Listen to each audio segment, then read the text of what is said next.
see something.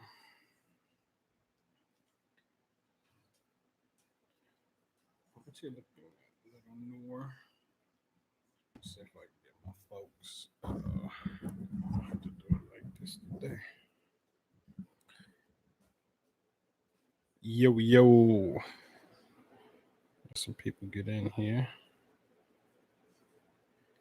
Hey, anybody in the chat? What's happening? Can you give me a sound check? Let me know you can hear me.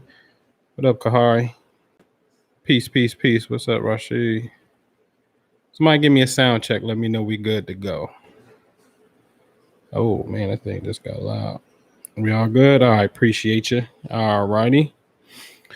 So today, man, I want to get into something called Venus Retrograde that's coming. I just happened to take a look into the very near future, the heavens. You're going to start hearing something in October. October the 5th, it's going to be what's called the Venus Retrograde. And it's going to take place from October the 5th to 11/16. So when 11/16 comes, you're going to hear people be like, well, Venus went direct, the retrograde is over, which is very well true. So I kind of want to explain these retrogrades because I remember just thinking like, what's the image that you get in your head when you hear this retrograde? And man, shout out to Charlemagne the God. Hey, Charlemagne did a radio show the other day with Lisa Rye. And he's, Mercury's in retrograde, you bring in that heat. And I'm like, boy, this dude he be on this astrology thing.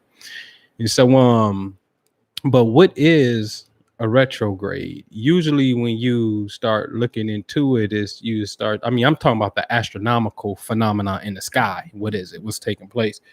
So usually you're gonna hear something like, well, it appears as if the planet is going backwards.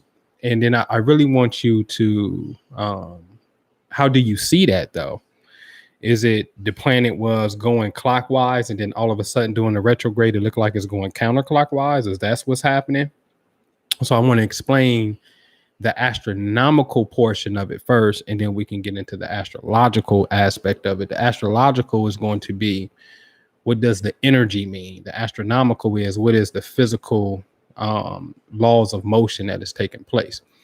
And so let's just look at a wall clock, and let's just assume that a wall clock is the solar system, okay?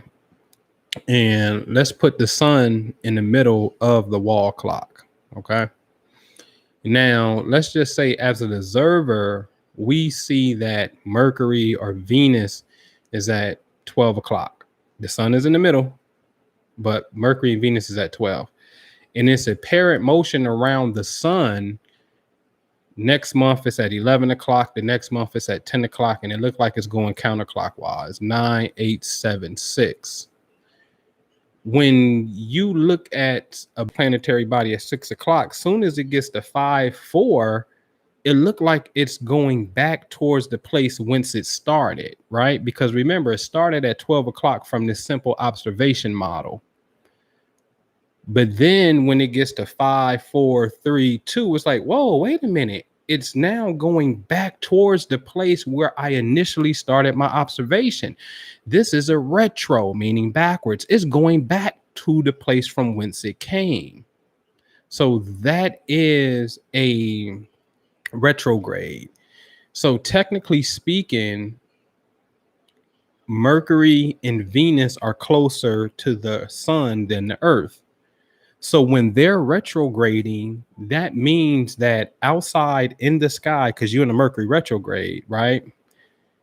Outside in the sky, if we had some cool glasses, we could see Mercury passing in between the sun and the Earth. That's a Mercury retrograde. When the planet is passing by the Earth, at the same time going back towards that place from initial observation. The same thing with Venus, because Venus travels faster than the Earth. So that means that when Venus aligns with the Earth and then starts to pass it by, here go another retrograde period. So the truth of the matter is, a retrograde is when that planet is in direct alignment with the Earth and the planets behind us, Mars, Jupiter, Saturn, Neptune, Uranus, Pluto, everybody besides Mercury and Venus, everybody behind us, the Earth is in alignment with them, and then the Earth is passing them by. And from the Earth perspective, it looked like those planets are going backwards in a sense because we're moving forward. Okay. So the truth of the matter is these retrogrades are Earth to that planet that's retrograding conjunctions. Conjunction meaning the energies are conjoined, they are aligned together. Now, this is what probably creates this phenomenon because hey, what up, Randy? The Mercury retrograde has this effect on technology and miscommunications and whatnot. And these things are very real, right? Very, very, very real. Miscommunications happening and kinds of stuff, right? So man, these speakers is loud. So that has to happen because again, the Earth and the sun, the Earth and that particular planet are in a straight line with each other. So I call it the cosmic tunnel effect. And if you know how we see that infamous commercial where it's, not to be a pervert, but it's the woman standing on the corner at the bus stop and then a truck goes past and then it blows up her dress, or the wind or the vehicle moves past and it knocks off your hat. In the hood, it's the loud music, but boom, boom, the bumble is setting off the car alarms. It's a vibration. Then that's a real phenomenon. We've all seen that. Loud noise can trigger a car alarm because of the vibe is feeling as if it has been touched. It's vibrating. Okay.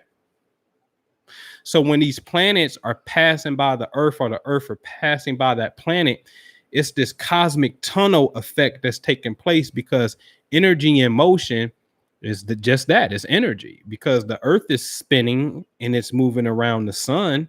And these other planets are said to be spinning too as they're moving around the sun. So it's energy because it's motion. So it has to be energy. We can't deny that. Then if we get into the principles or the laws, the mechanics of or what we call the composition of the particular planets, you'll see that the sun is mostly hydrogen. And, we can start getting into this thing where they have different chemical and physical properties. Now we can get into the astrological portion of this thing, because since these things have different properties, then these things are going to register in our psyche differently. That's a fact. Okay.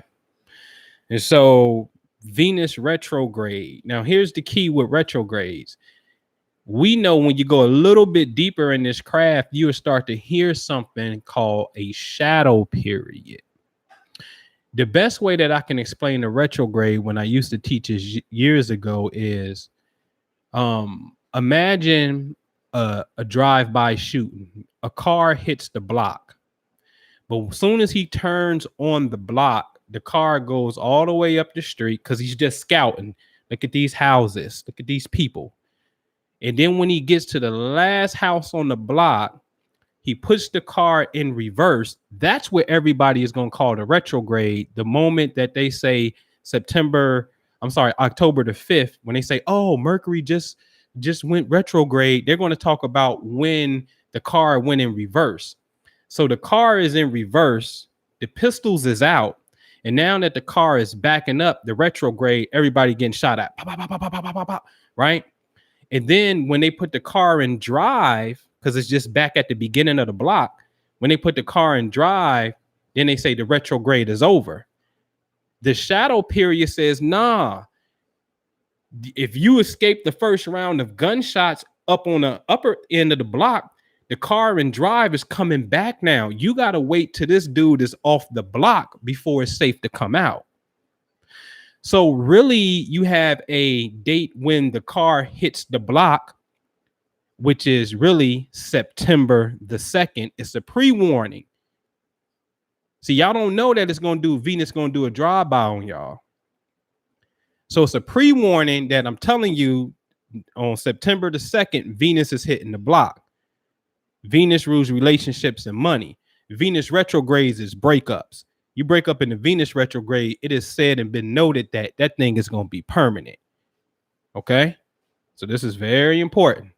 So September the 2nd, Venus is going to hit the block, going to drive up the street. October the 5th, see, she going to hit the block at 25 degrees Leo. Let's be clear. Libra, I'm sorry. So if you can imagine this analogy and draw a street, the first house on the block is 25 degrees Libra. This is a very important region of space too. Very important because it deals with richness. There's a star here called Spica that emits a beautiful ray of prosperous energy right here. The sun is in front of this particular star around October the 15th, 16th, 17th, up in that area to be exact. And this is why the government, go look it up. The government, when they do their fiscal year, financial year, this is why they be having these shutdowns and stuff in October and revising the books in October, because the sun is in front of Spica, which just so happens to be one of the stars in the 3-star federal triangle system that Benjamin Banneker aligned Washington, D.C. up with. Okay. And so Venus hits the block September the 2nd at 25 degrees Libra, is the first house on the block. The last house on the block up the street is 10 degrees Scorpio. Venus is going to start its retrograde motion, car in reverse, at 10 degrees Scorpio. Okay. So that's a difference of 15 degrees from 25 Libra up to, look at it, 25, 26, 27, 28, 29 Libra, 0 Scorpio, and then 10 degrees. So that's 15 degrees, okay, of energy that needs to get checked right now. 15 degrees. So the question is, can you look into your own birth chart, the time when you were born? You come, man, y'all got to get with this shit. Go to Astro, free account, plug it in. This shit is glyphs, so it's symbols. It's easy to read. Do you have anything located at 25 degrees Libra up to 10 degrees Scorpio? Okay, this is the immediate zone. All right.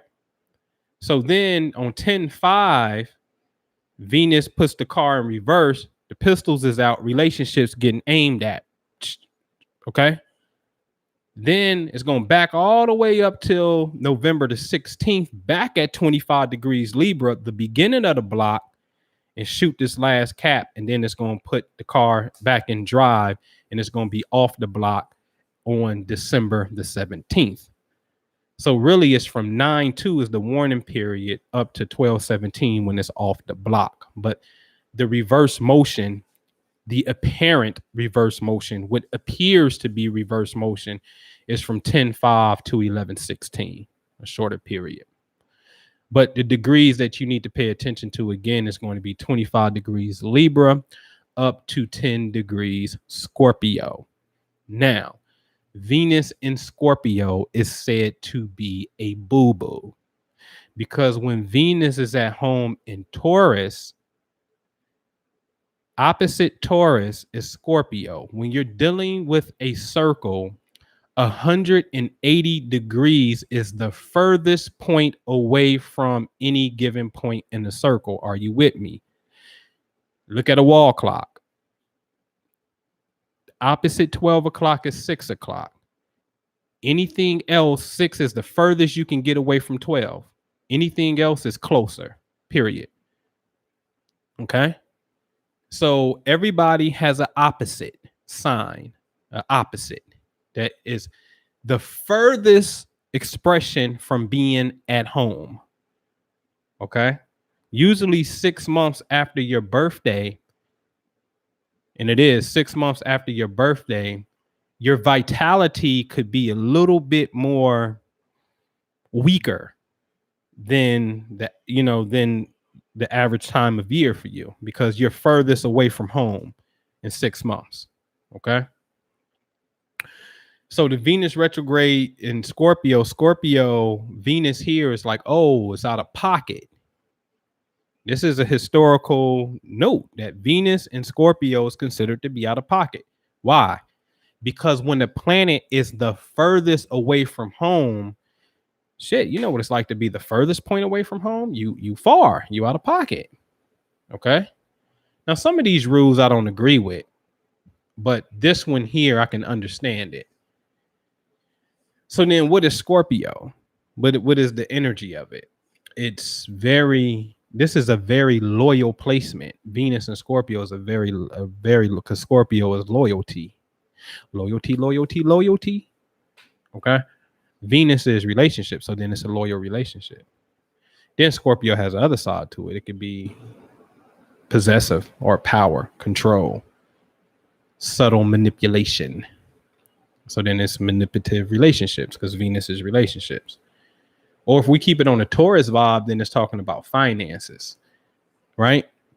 Because then too, for real, Scorpio deals with joint finances. It's the energy of inheritance, insurance policies, things like that.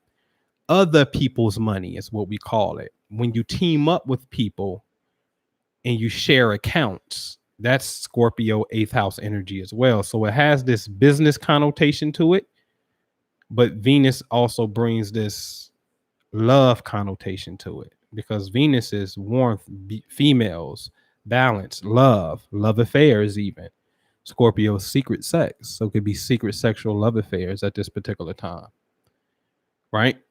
So relationships could be getting some new light coming to them, some type of exposure in a sense. Real talk.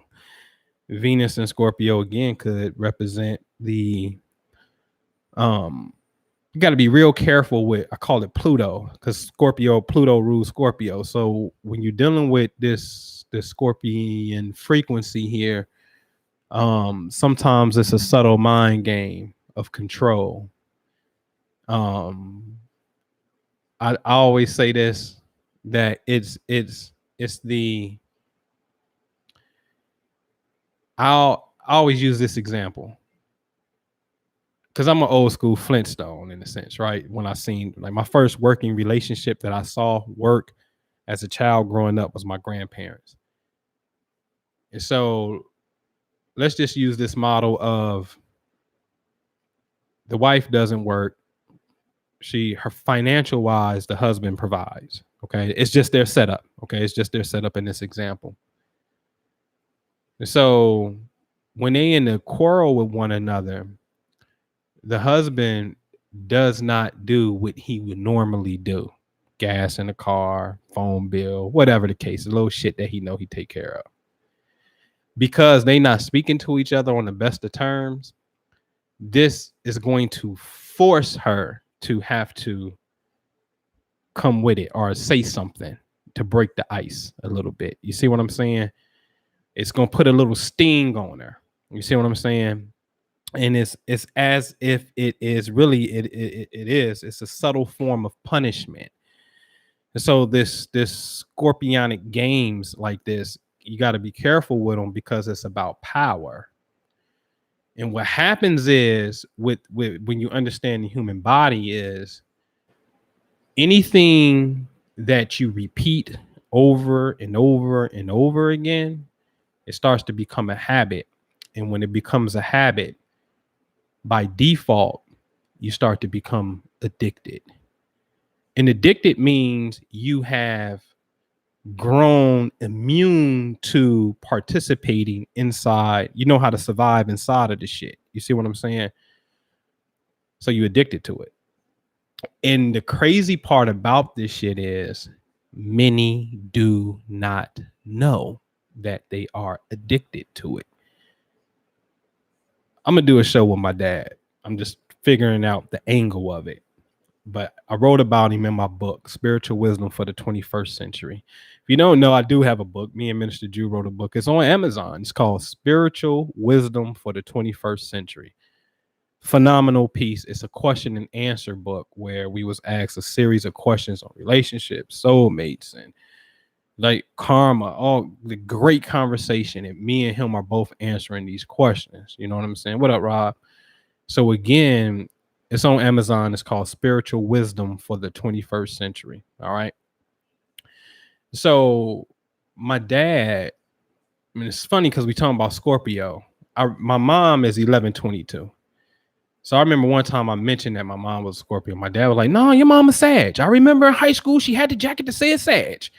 I said, "Dad, this is a mathematical universe. She's the last day of Scorpio, or the first day." Because since you got to understand this, today, right now, it's 1:00 p.m. where I'm at Eastern. Today could be the last day. 12 o'clock could be the last day of Scorpio, and 12:01 starts the first day of Sagittarius on the same day. See, the universe in its degrees is not necessarily worried about what you call a day. It's up to you, the astronomers, to map this thing out. And on the same day, it's just like today, right now, there's no eclipse, but later on at 7 o'clock, there could be an eclipse. But it was an eclipse today, period. You see what I'm saying? It's the same thing when you switch in degrees. So from the last degree or last day of a sign to the new day of a sign, that day could be the same day easily. Okay. All right. So anyway, no, I already knew my mom was a Scorpio because when I understood my dad's moon, he got the moon in Scorpio when he was born. This explains his addiction to Vanessa Del Rio, the porn star. Moon is feminine, right? I'm just about to expose this dude, right? So the moon is feminine, a woman. In the mythology, this is Diana, the moon goddess. Look it up. Michael Jackson, Dirty Diana. Then he moonwalking and shit. This shit always gets expressed through culture. Always. Okay. So Diana is the moon goddess. The moon is in Scorpio when my dad is born. Scorpio is sex secrets. That's a fact. I just want to pay attention to those two, sex and secrets. This dude has a, back then he used to subscribe heavy to Blacktail magazine, Playboy magazine, Hustler magazine. It was another one. What was it? Players? Another one. Like all these magazines, I seen this shit early. Porn tapes, I done seen this shit mad early in my life. My dad had a projector back before the VCRs was out, watching porns on the wall and shit. Right. And so sexual secrets, females, moon and Scorpio. All right. Now my mom cheats on my dad. Okay.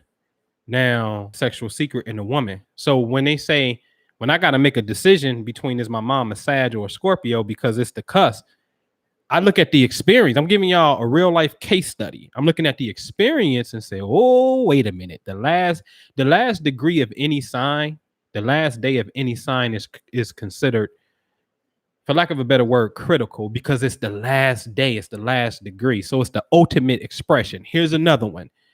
Google right now, open up a page and tell me Hitler's birthday. I'm going to do it so I can make sure, because I got short-term memory problems. The 20th, right? So April the 20th is around the last day of Aries. Hitler is fucking, you can't tell me Hitler won the Aries. Aries is warfare. The last day is the most extreme. It's the last one. It's the supreme of the crop. You see what I'm saying?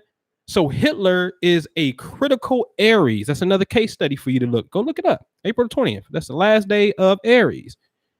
That was, do he act like a 0 degrees Taurus, or do you see more of a 29 degree Aries? The whole world was at war. Literally, pick a side. It was gang banging on Earth like you never seen it before because of this dude. Extreme Aries, the last day. Okay. So this is what this energy look like. So I'm looking at my mom and I gotta make a differentiation between the Scorpio and Sag. I'm like, yeah. And then my dad got the moon in Scorpio and looking at his behavior, what he likes. I know she's a Scorpio. Yesterday, she happens to hit me up and she like, give me a read. I said, all right. I said, I bet you think you a Sag. And she like, yeah, because I was born on the borderline. I said you was, but I said this is mathematics. Math don't know no borderlines, meaning you can't have two different answers. You can have the influence of both because all of the energies are ultimately inside of us, right? But mathematically speaking, you can only be one. You can't be both. You can be right next to it and you can act like that. Again, because all the energy is in you, and I'll explain that in a second. So anyway, she gave me her time. Sure enough, she's a 29-degree Scorp. That day was the last day of Scorp. Somewhere later on in that day, it was switched over to Sagittarius. But she was born on the Scorpion side, which fits the actual experience. Okay. And so here's what you have to hey Pasha Punch. This is what you have to look at, right? Where's your Venus? And then I'll give you the zones, because you have this thing is like a cross. And I'll try to explain it. Because remember, it's going to start at 10 degrees Scorpio. So what's opposite 10 degrees Scorpio? 10 degrees Taurus. So if you got anything at 10 degrees Taurus, then you could be affected. Then the retrograde is going to go all the way back to 25 Libra. So what's opposite 25 Libra? 25 Aries. So that means if you have anything from 10 Taurus back to 25 Aries, then the retrograde of Venus is going to be in opposition, which represents conflict now, because that's what the opposition represents. It's two things opposing one another. So if you have, especially if you got personal planets, personal is considered Sun, Moon, Mercury, Mars, Venus. Jupiter starts to get transpersonal, Saturn as well. Then the outer planets are more generational planets, because when you start dealing with Uranus, there's a 7-year group of people born with Uranus in the same sign. Neptune and Pluto could be 14 to 24-year group of people born with that planet in the same sign. So the personable ones move really fast. Like the sun appears to move zodiac signs every 30 days, Venus about 26 days, Mercury could be about 18 days, Mars is about 2 months. Okay. So they move pretty fast. So I want to pay attention to the personal ones.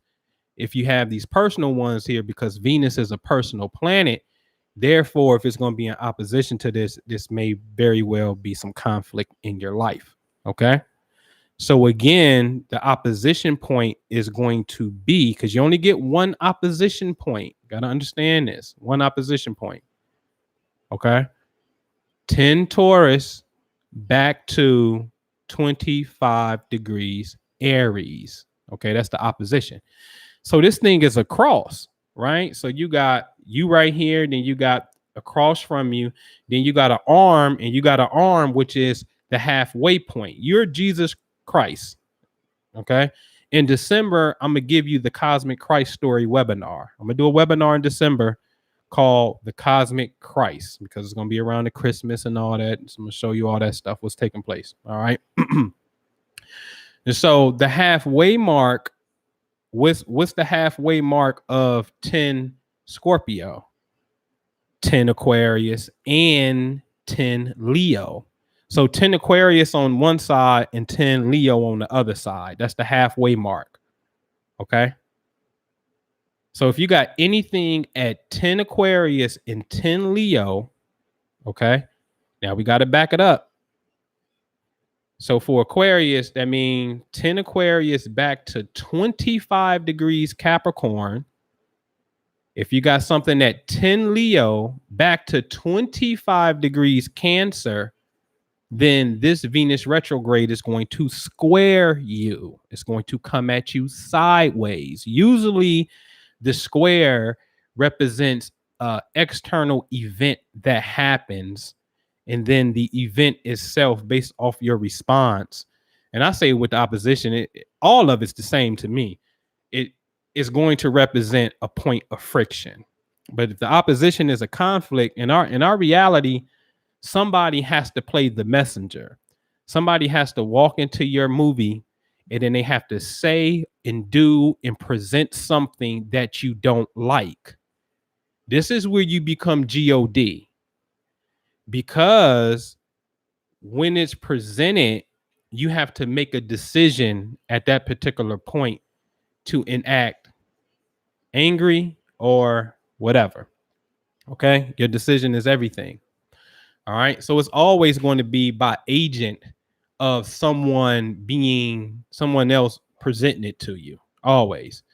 Okay, you don't like what this person did, so this person peed on the toilet seat for the last time. You didn't had enough. Now you didn't set it off. See, that person had to do something. Even if somebody, ran into the back of your car, you don't like it, then you got to do something. It's always going to come by the agent of someone else. Always. The God part of it is two things, because I understand that this place has volcanoes and lightning strikes. God kills, right? The scripture tell you, I destroy. That's an attribute. The Bible tells you that I am the destroyer. And then it's the attribute in the Quran. One of the 99 attributes is destroyer. So God kills. The question is, do you want to wake up and kill? Meaning, do you want to be angry? If that's not your conscious choice, then when the event occurs, then since that's not your conscious choice and that's not your conscious disposition to be in, then it's up to you at that point to decide how you're going to respond to the stimulus. This is very important, because what's happening is these planets are little timekeeping mechanism that holds memory. How else are you responding to the stimuli? You got to really think about that. How are you really responding to the stimuli? So if I tell you that, hey, today is an excellent day to play the lottery, you play the lottery, you win, what are you really responding to? You're responding to points in space where planets was. They weren't even, some shits ain't even right there right now in the sky. But I'm telling you, this planet in the sky is in the exact same place where a planet was. Therefore, it serves as this activating mechanism. Okay. So it's just what it is, man. That's what it is. All right. So Venus retrograde, man, you want to reevaluate relationships at this time. Venus is personable. This is how men see women. So this is a great, for those of you who like feminine energy, whether you don't matter if you're a woman or not, this is for you to really understand what's taking place. All right.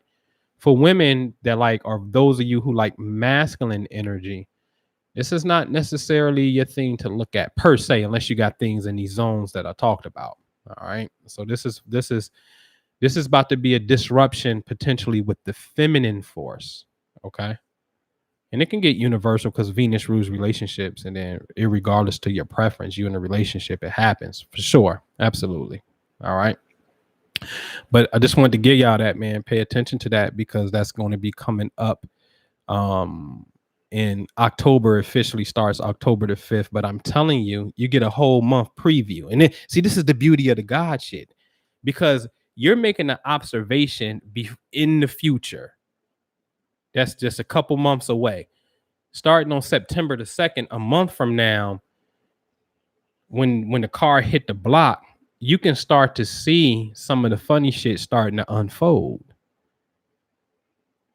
And it just be amazed at watching how it tries to unfold and entrap you.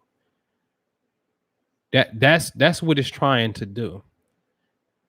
An event is trying to manifest upon itself and entrap you, because they keeping points. I'm telling you, they keeping points. Negative energy and positive energy gets lodged in space. This is why you can remember birthdays. That's a point in space. Your whole earthly reality is really points in space. You may call it Wednesday, Thursday, and you may look at it on the physical lateral plane of events of where you was. But if we zoom out from the earth on that day, we see that the earth was somewhere in space. So that day that you're having is recorded somewhere in space. If you can just draw a circle and imagine January the 1st all the way to December 31st coming back around that circle, all of the days is on the circle. That's your reality right there. That's where we really at right there. That's where we're really at right there. So the question is, on this cosmic wheel of space, how many slots of space, let's just call it 180, because in the 360-degree circle, we can have 180 pairs, right? How many slots are positive and negative? Where are your boo-boos? Where are your bad days? Where are your good days at?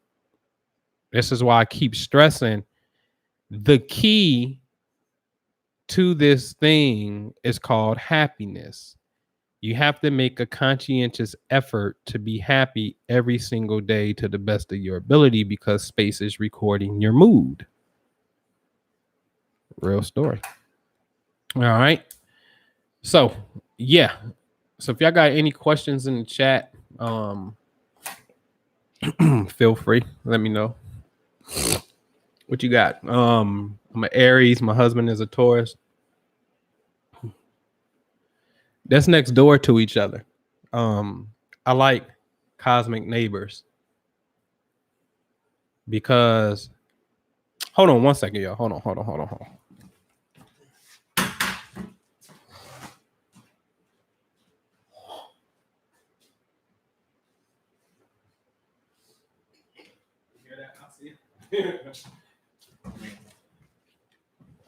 All right.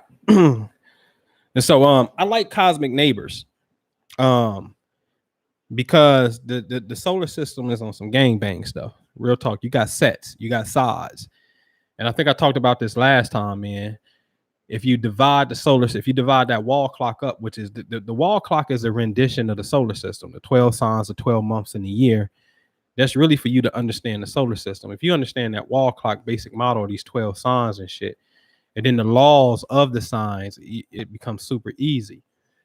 So if we divide the signs up, man, from 12 to 6 and 3 to 9, and we got these 4 quadrants, what's happening is, you got sides, a top half, a bottom half, or a right side and a left side and whatnot. And the reason why the opposition is a conflict is because they on the other side of the solar system when they were born. So they see reality. Imagine being born at 9 o'clock. The way that you see the world in front of you as being 3 o'clock. But the way your complement, 3 o'clock Gemini, sees its world, it sees its world as 9 o'clock. So truth of the matter is the sun is always in the middle of the solar system, in the middle of the wall clock, because the earth is traveling around the sun. So on your earthly reality, and let's just say when you Gemini, in a sense, you're looking out, the sun is in the middle, you can't see past the sun. Can you go outside right now and see past the sun? No, your eyes got to be hurting and you got to be squinting your eyes and shit. You can't see the stars where the sun is out, these 6 signs that's exposed right now in the daytime, because it's light out. You can only see the other 6 when the earth is turned away from the sun, or what's called nighttime. Okay. So therefore, when you're born, you can't see past the sun. And you're facing at 3 o'clock, you're looking at 9, but that complement to you, 9 o'clock can't see past the sun. And we all trying to go somewhere. We're all supposed to be journeying towards the light, right? Meaning your goals, life, a higher ascension. So therefore, when you're journeying in life, you're going to bump heads with one another because you're both headed towards one another. But what you have to know is the truth of the matter is, with the opposition, you're bringing the other half of the solar system, and this person is bringing this half of the solar system, and both of y'all complete an orbit when y'all come together. You want to know the truth about a twin flame? A twin flame, a cosmic twin flame. I ain't gonna talk about the regular twin flame and with how they define it. I don't care. The cosmic twin flame is the one that is opposite your birthday, and even in their life, you're going to see a twinning effect. What is a twinning effect? Their parent and family members or something will have the same names as your parent. Real talk. I know this from actual experience. Okay. It don't mean that you have to be together. Everybody's really looking for what I call EC, extreme compatibility. So what happens was the twin flame concept came in to give you more of that euphoric conversation that you're looking for, extreme compatibility. Your conscious choice can make that. But I know cosmically speaking, I know what brings the puzzle together and make you whole. Okay. It's your complete opposite. Now, your neighbor, y'all see shit the same way because y'all like one sign next to each other. This is called a SemiStile. It's about 30 degrees away. The elements don't mix. However, it's the same season. So therefore, it's like, okay, well, shit, we right next to each other. We all right. You know what I mean? We kind of see reality the same way. Okay. And so, what you got, man? Aries, Taurus, ready to pack up. Oh man, y'all ain't seen nothing. So Aries, see that Taurus. See Aries, Taurus. See, remember that Aries, Taurus zone is going to be in opposition to that Scorpio, Libra zone that I talked about earlier. So you see how y'all starting to have it like this shit, and it's super early right now. And so the key is revise. Very, very key in the work that we do. Revise the situation. All right. Before that energy set back in and whatnot. And then we become a victim of our own. Here's the key. We become a victim of our own conscious suppressions. I have a confession. I am a reflection of your subconscious suppressions. Real talk. That happens. Okay. So do I got a PayPal? Yeah, the noble ampu at Gmail is one of my PayPals. Well, that is the PayPal. Anything for me, like when it comes to this subject matter, you can get at me, man. It's myastrologycoach.com is where it's at. But y'all can shoot me some general questions. You got to kind of know what some stuff is though, man. And we can just kick the breeze. Just check my chart. I have Venus 10 degrees Aquarius. All right. So happy to help too, right? You got Venus at 10 degrees Aquarius. I got the moon at 10 degrees Aquarius, right? So this Venus is going to square your moon. So this is definitely, it's a feminine energy now. So Venus is a woman and the moon is a woman. So then that could be a woman that's agitating you. Or if you are a woman, then it could be you in your feelings, because the moon is feelings is about something. It don't mean that you're wrong. It just means that, hey, you can pretty much expect there's going to be a situation that's going to cause you to get what we would call emotionally roused and whatnot. So again, the key is going to be, how are you going to handle that? I would check on mom at this time and just tighten up. It's time for you to get in tune with your feelings and tighten up that feminine flow, either the inner feminine self, and everybody has one as a male and female. We got feelings and emotions. Feelings is nothing more than thoughts that produce chemicals. I hate saying emotions as if it's this one blanket thing. Like emotions has become a blanket word that's covering up thoughts that produce chemicals, and in return also thoughts that high rate thoughts that make you irrational thoughts. Oh, I was just being emotional. You should just forgive me because I was being emotional. You mean you wasn't making logical thoughts, right? And what you did was absolutely illogical. And now that you have some logic behind it, you see that it was just stupid, right? That's what you're really saying when we just say emotional like that. All right. Did I bop?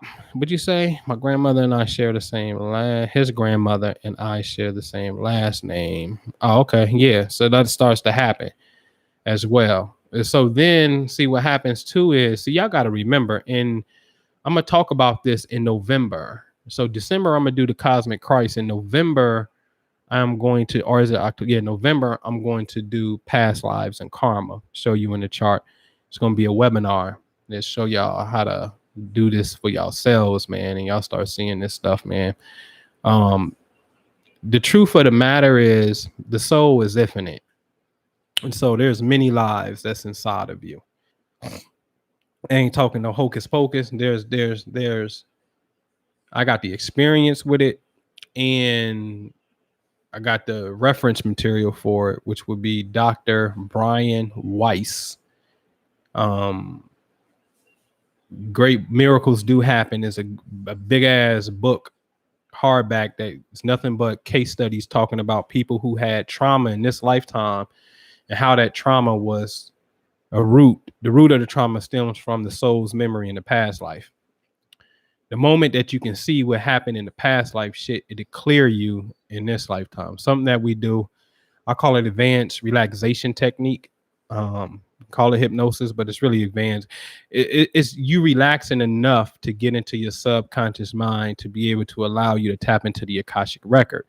The Akashic record is not this, it's solely not this place out in the ether and you don't know where it is and shit. That's the external one. That's space. All space is intelligent. The internal Akashic record is your goddamn hippocampus. It's inside of your being that has memory stored. There's a way that you can access into that by allowing someone to guide you through that process, being relaxed enough where your conscious mind can start to peel back the onion layers of your own mind and your own muck, where you start to see things. And when you start to see these things that's relative to your experiences right now and pains and shit, then you can alleviate that by simply seeing it. It's as if when the mind sees it from that quantum perspective, it automatically deletes the shit. It's not running in the background no more. So on Windows computers, if you hit Alt Control Delete, it's going to bring up the task manager and it's going to show you everything that's running in the background. That's what when you access your subconscious mind, it's like hitting Alt Control Delete, and then you just hit the delete just by seeing it, and you can close down that program and make your shit run smoother. All right. All right. So I was saying that to say that sometimes we get in relationships with people who are your enemy from the past, who are a sibling from the past, who are all kinds of things. The relationship dynamics change. This is why it's important for you not to die with beef, not to die with a unfulfilled desire, not to die with something, especially relationships, that is unsettling to you. Because the case study shows that you will reincarnate, because you got a desire. You bump what you're telling yourself. You got a desire. You got a want. Once you program DNA to want to know how to stretch your neck, Mr. Giraffe, I'm going to stretch it. Once you want to know how to figure something out, like, you better understand. I say it all the time. You as a human being is currently under the experiment of evolution. You have wisdom teeth that you do not use. They do not fit your cranium yet. They don't. And the teeth are connected to nerves. The nerves are in your brain, cranial nerves. So therefore, this intelligence called God or consciousness is trying to figure out how to make you wiser by bringing on 4 more teeth and more pairs of nerves in your brain. And right now, we're not capable. That's just the truth. What the hell is the wisdom and wisdom teeth and them shits hurting? You got to get them sawed out. They grow in impacted. One of mine is impacted stupid. Literally growing sideways. Literally. It's not even growing up and down, sideways. Okay? So if you just observe the man and woman, you are in the process of evolving to something right now. Okay? You gotta understand that. And so you don't, Tina Marie said it in the song, what was it, Deja Vu? Don't you know if your life is full of sin, when you die, you'll come back again. Right? So then the dynamics change. Now your angry lover is your abusive, you know what I'm saying? Your abusive parent who's gonna beat the crap out of you so you can get the lesson. No one ever stops to ponder, because this shit is about Scorpio. Scorpio is about regeneration and death. Right? How you gonna kill yourself, man, and be reborn again? This is the sign of the master alchemist, Scorpio, because it's regeneration and transmutation. How do you take a negative and turn it into a positive? Mathematically, we know how to do it. Mathematically, it says, okay, well, if you got -5, just add +5 and it'll bring the net value to 0. Or if you got -5, put +6 to it, and then it'll bring the value to +1. So that's the same as looking at a car battery. The way that you transmute is with the opposite. You don't transmute with the same shit. You have to transmute with the opposite. Okay? So the inward retrograde and inner transmutation that has to take place is, what are you going to transmute when it comes to relationships? And what are you going to transmute when it comes to your money? Because Scorpio deals with the money too. Scorpio is when, see, remember this, Libra is when you get the marriage contract. This is the sign of relationships and marriage. Scorpio says, I want to fuck and I want to recreate. And I want to share my money with you.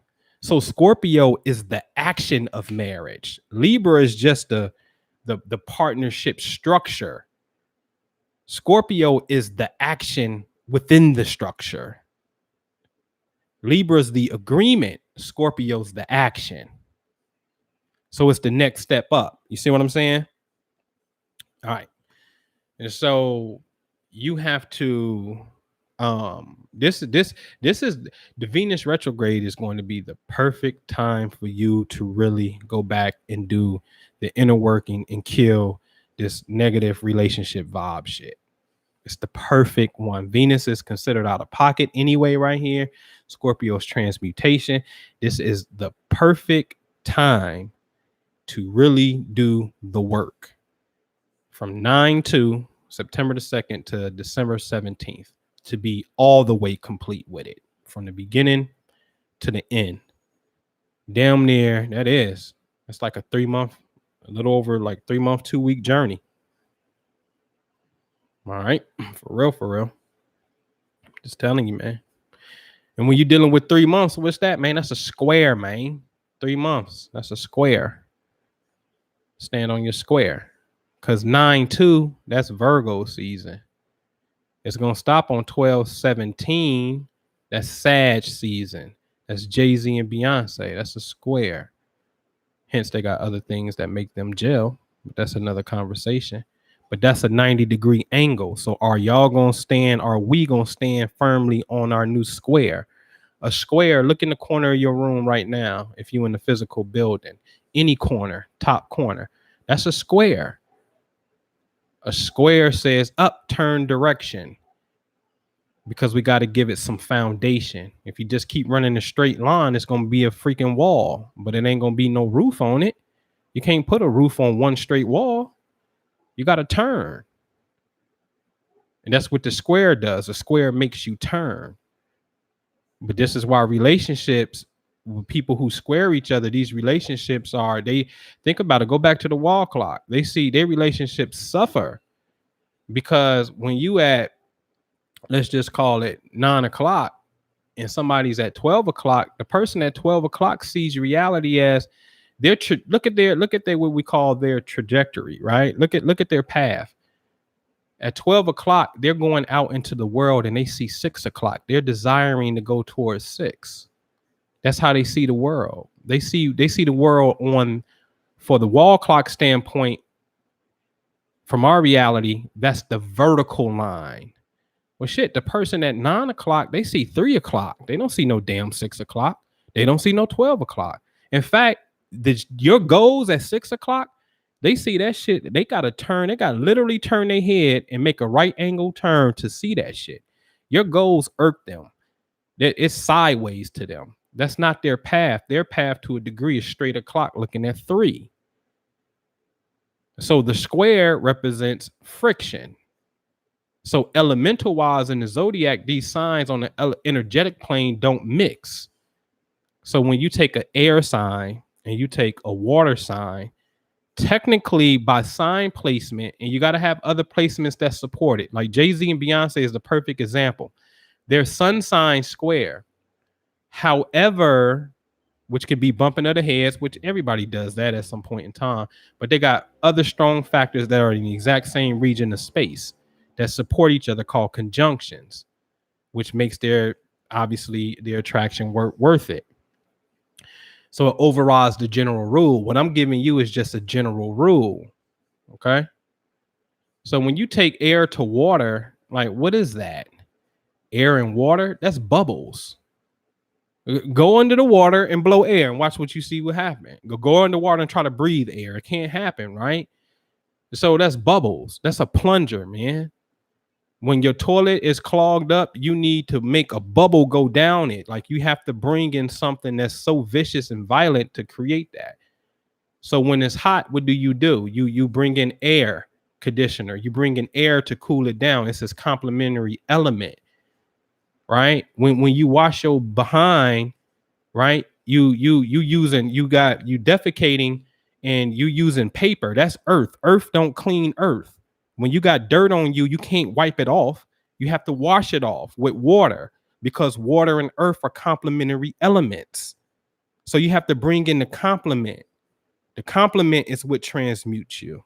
You see what I'm saying? Not the one that don't go, because some of them just don't freaking go. And this is how you know, by the law of the angle. All right. When you were born, real talk, man. That's how you measure this thing. All right. So, man, you know, if you're new to the channel, man, we just vibing, talking some astro stuff.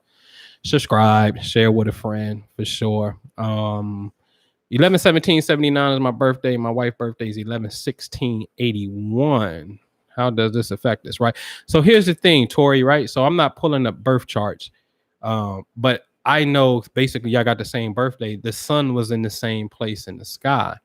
So you can see, and you're only 2 years apart, but in 2 years, Mars could have been in, is definitely, Mars is in potentially a different place than when it was for somebody else. Or y'all could have the same Mars. So it just kind of depends. We got to look at the big picture here. But the general description of that is, the positive side is you see things the same way, right? Because the birthdays is so close. This is like Will and Jada ain't too far from each other, maybe like a week.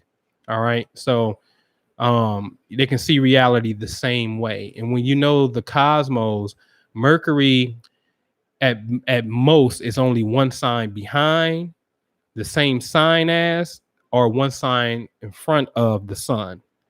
Venus is 2 tops. So Venus could be 2 signs ahead, never 3 signs, or 2 signs back, or usually very close to the sun. You got to understand this law, because right now in the sky, you have to understand that Venus and Mercury travel around the sun, and they're closer to the sun than we are. So that means at any given point, we should always just look to the right of the sun or to the left of the sun, and we will be able to see Venus and Mercury. Always. When the sun sets and goes down, like right now, look at it tonight. If you catch the sunset, it's going to be a bright ass star in the western sky. That bright star in the western sky is going to be Venus. It's about 2 signs back in the sense, and then you're going to see Venus is right there. So my point is, these energies are in the same space. So when you're born around the same birthday, Mercury and Venus should not, 9 times out of 10, will not be in conflict with one another because of the laws of motion that I just explained. So now Mercury is your perception in which you think. Venus is how you relate in relationships. So then y'all can have this same common fabric of pretty much the same amount of space. You don't start getting funky until you get 3 signs away, because you're on a halfway point. Okay. And then when you're 6 signs away, that's you stream out of pocket.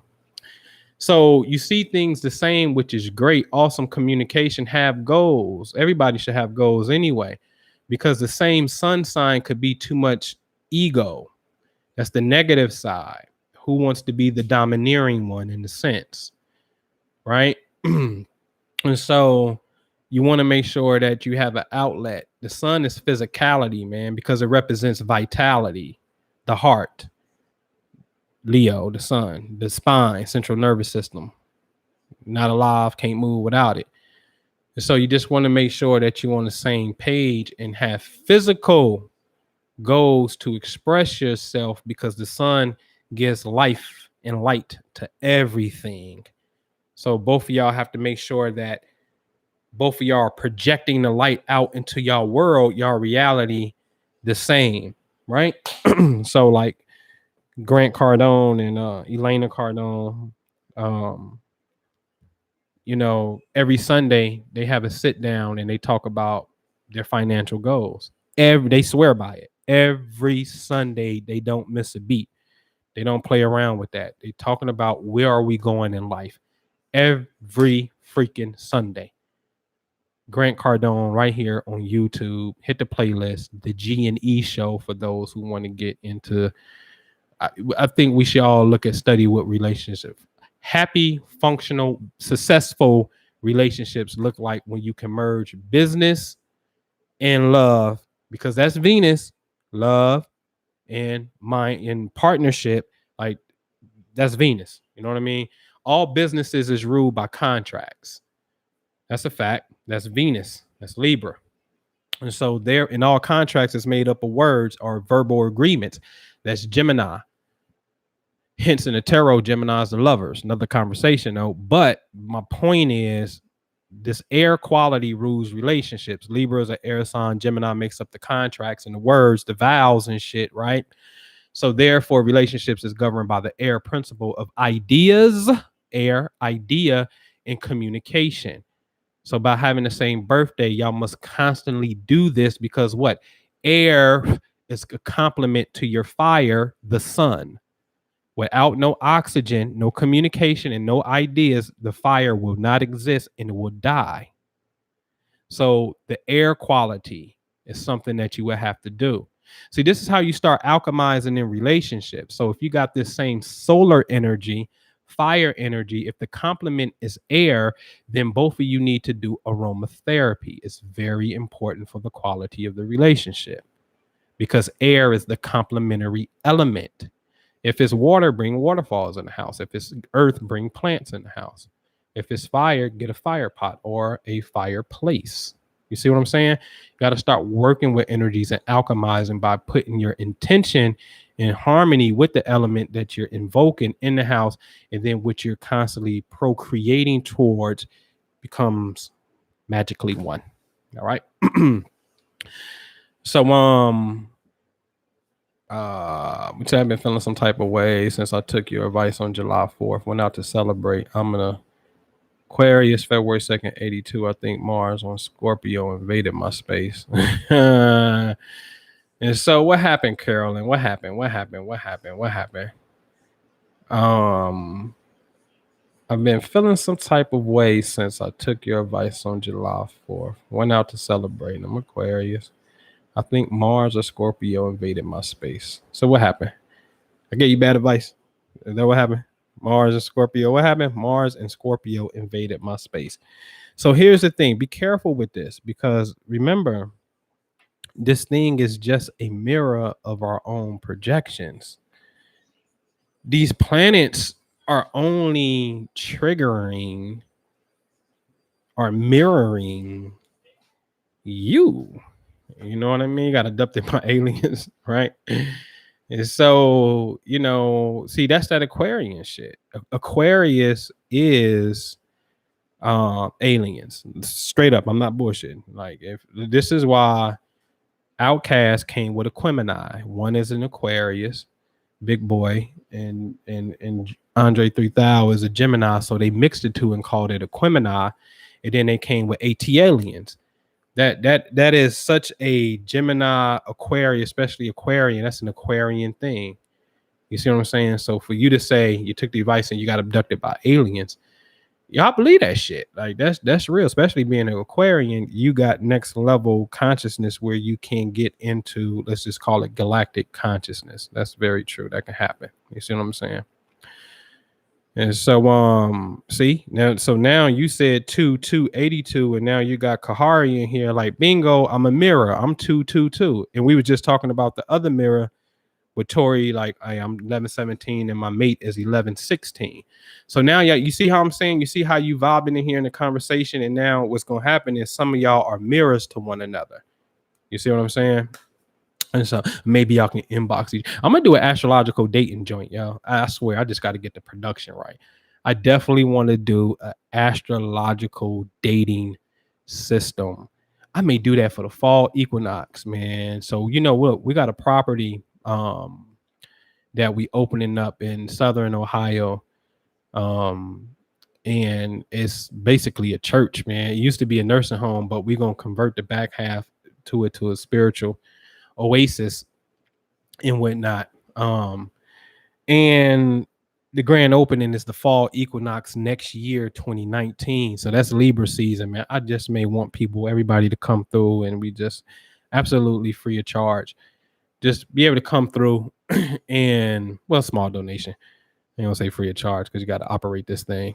But come through and, let's talk about love. Let's size it up and see where it's at, man. I think that'll be dope. Sort of like almost how speed dating is, and you got to go around the table. But the goal is to show you energies. Look at your energies, and then people look at their own. Look at your energy and see what you naturally attract. And then I got this grading system that is like freaking crazy, man.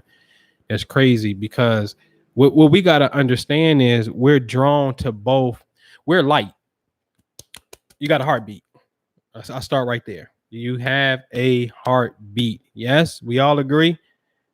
Let me get an amen on that. Do we all agree that we have objective intuition? Well, man, you just passed the idea. I'm just tapping in. That's all. It's just evolution of love. So we all are light. Yes, we're light. All right. Heartbeat, brainwave. That's a fact. When we analyze light has a pole, a positive pole and a negative pole. Can we agree to that? Can we say amen? Well, we're going to get some agreement to this so we can understand this shit, and then we out of here for the day. All right? So let somebody in the chat say amen. We good. All right? I'm saying my next point is light has a pole. All right. So since light has duality, it does. The battery terminal has a positive pole and a negative pole. As of right now, we're not talking about this is bad and this is good. We're just simply talking about duality at this particular point. Okay. So now, in order for light, energy, consciousness to do its thing, it likes to play in this realm of duality. Hence, the Chinese says that the infinite primordial consciousness creates Tai Chi, the yin and the yang force. This is their thing. They recognize that, dude, this thing will it's going to start this spiral effect like the Milky Way galaxy. It's a dot of consciousness, and then it's going to turn into duality, and then it's going to keep spiraling bigger and bigger and out into everything. So then a later manifestation of this divine light of duality of negative and positive then becomes male and female as we progress through physical manifestations. Can we agree to that? Can we get an amen to that? We in agreement? Male and female is just a mirror of light of what we will call on another plane, the spiritual plane, positive and negative. We're not talking about good or bad at this point right now. Okay. We're talking about duality right now. Okay. All right.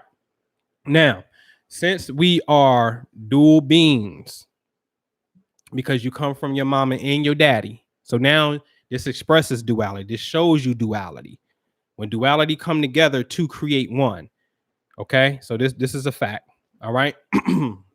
So I've been got into this science before that says inside of man and woman there are two dormant ducts. If you're a woman, your dormant duct is a Skene's gland, which is also connected or used to be or would have been testicles if you would have been or decided to become a boy. And for men, it's called the prosthetic utricle, also known as the vagina masculina, if you was going to become a woman or a female baby at week 10 in the womb.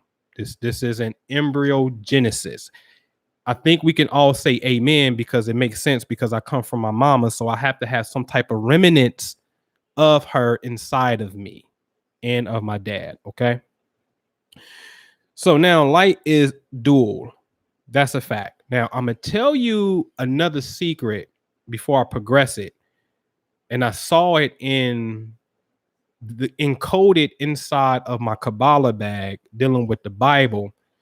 You shouldn't just add numbers and simplify them to get one number. I keep telling y'all that's the elementary stuff. And that's fine, because that's the basic building blocks. You need elements. Elementary school, elements. The elements are the basic building blocks of everything in creation. When I understood in Hebrew that 45 is the numerical value of Adam and Eve is Hava, who's 19. When you subtract 19 from 45, you get 26, and 26 is the sacred name of God in Hebrew, known as Jehovah or Yahweh. It's 4 letters that make up that name: Yod, He, Vav, He. And its numerical value for each letter is 10, 5, 6, and 5. That equals 26. God is the invisible force that exists in between man and woman, or what we just call attraction. Your job as God, this is why in the tree of life, you have a right side and you have a left side, but the middle pillar is God in the middle, and your job is to work the middle. Okay. You're not supposed to get stuck like a stripper on the pole. No disrespect. Lord knows I love them. That's one of my industries. So my point is, don't fall for the trick of duality. This is why when I start teaching certain classes, I always make sure people understand duality. You got to understand it. All right. And so anyway, when I said, oh shit, these niggas was clever. That energy that you feel between somebody, that's God, right? That attraction, that invisible force, that feeling, that vibe. So now we have to understand that the negative pole in light and the positive pole in light carries an electromagnetic charge, because that's how light exists. So what we need to understand from this principle is positive and negative energy has a pull on you. That's a fact. It has a pull on you. Okay. Now, since we all cosmic beings, because we're light and we're zodiac signs in the manifestation, okay, then this duality exists inside of us from our parents. Is just, and the gender is just later physical manifestations of this dual being. This is why God says, I create good and I create evil. He's telling you that I am the devil in disguise, but you niggas don't get it. Okay. He's telling you this. All right. This is a tree of life secret on something that I won't even get into that.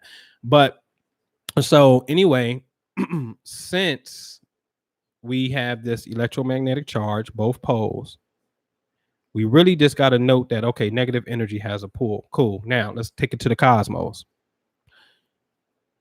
Fire and air complement one another. This is a fact. This is a fact. We can say amen to that, right? Fire, without oxygen, there's no fire. That's a fact, right? Earth, plants, earthly things need water. We're on Earth and we know we need water. Okay. That's a fact. So now we have complementary elements to one another. Earth and water roll together, known as the feminine side, or the negative pole, the passive pole. And then air and fire is the masculine pole, or the active side. Okay. Facts. Okay. So here it is. We've proven it again. Now, since we are these things based upon when we were born, okay, now if I say Scorpio to Aquarius, me, that could irk me because that's a square. Well, what is nature saying? Well, it says, well, that's a square because one is water and one is air. These are not complementary elements to one another. That's a fact.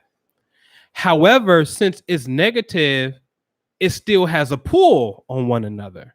So what's happening is, because you're a dual being, your negative energy is pulling on other people's negative energy. And just because you're in the same space, because who's meeting each other from the gate like, yo, I want to fight right now. Like, you're not meeting each other in these love relationships. Hey, I want to fight you. Like, that's not how we meeting each other. We're meeting each other based upon same space and time somewhere, attraction. We're feeling it. What you do not know is the force that you're really feeling and that is pulling you is negative spin orientations. Science says we have the proton may be plus, and then the electron could be negative. They go to other duality. Everybody got atoms that's inside of you because you mommy and daddy. Okay. So we have to understand that the negative energy has a magnetic pull. The cosmos, when you learn this science, you need to get in my mentorship shit, man. But you got to be on your shit. Can't be slacking when you get in there. I show you this, but I'm giving it to you now. I'm showing it to you now. All right. But if you interested, really interested, it's myastrologycoach.com, the shop tab, and then it's a mentor program. 9 months. Let's go. Because you need to be on here doing this, because I'm about to create a new show in 2 months called Billionaire Astrology. I'm going to still do this one, but I'm going to create Billionaire Astrology because I want to show you, do billionaires have something in common? But anyway, so negative energy has a pull. And I just showed you one case where it's negative. So when I explain this Venus retrograde that's coming, the opposition points of Taurus, that could be a negative pull because it's opposition. The square points, the signs that square each other, here it go for everybody. Let's deal with the cardinal first. Aries, its opposition is Libra. The two square points is going to be Cancer and Capricorn. Cancer and Capricorn being opposite each other. Those are the signs that start seasons. Aries starts the spring. Cancer starts the summer. Libra starts the fall. 3 months later, we're going to have Capricorn starts the winter. These are connected to one another.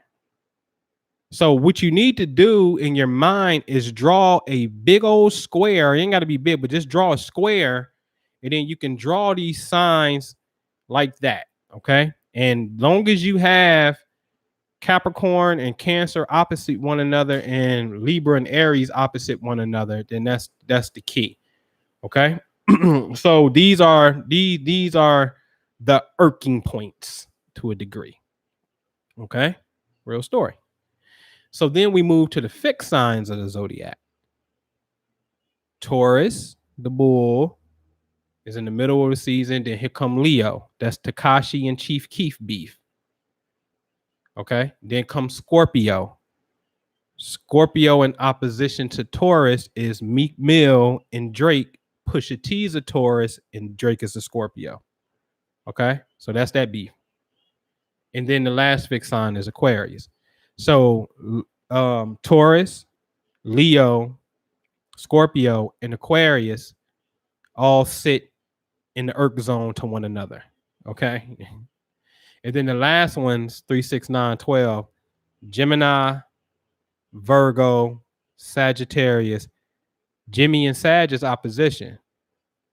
Kanye West, Jay-Z now. See how it was like, oh, they come together because they're complementary elements, air and fire. But it's opposition. Same thing with Drake and Meek. At first, there was videos together. But then that opposition will kick in too. So they balance one another out. And then Drake will come out. Meek will apologize. And Drake will say, man, I'm done with that shit. It's just a phase. It's over. So you can sense this because they complement one another for real, for real. All right.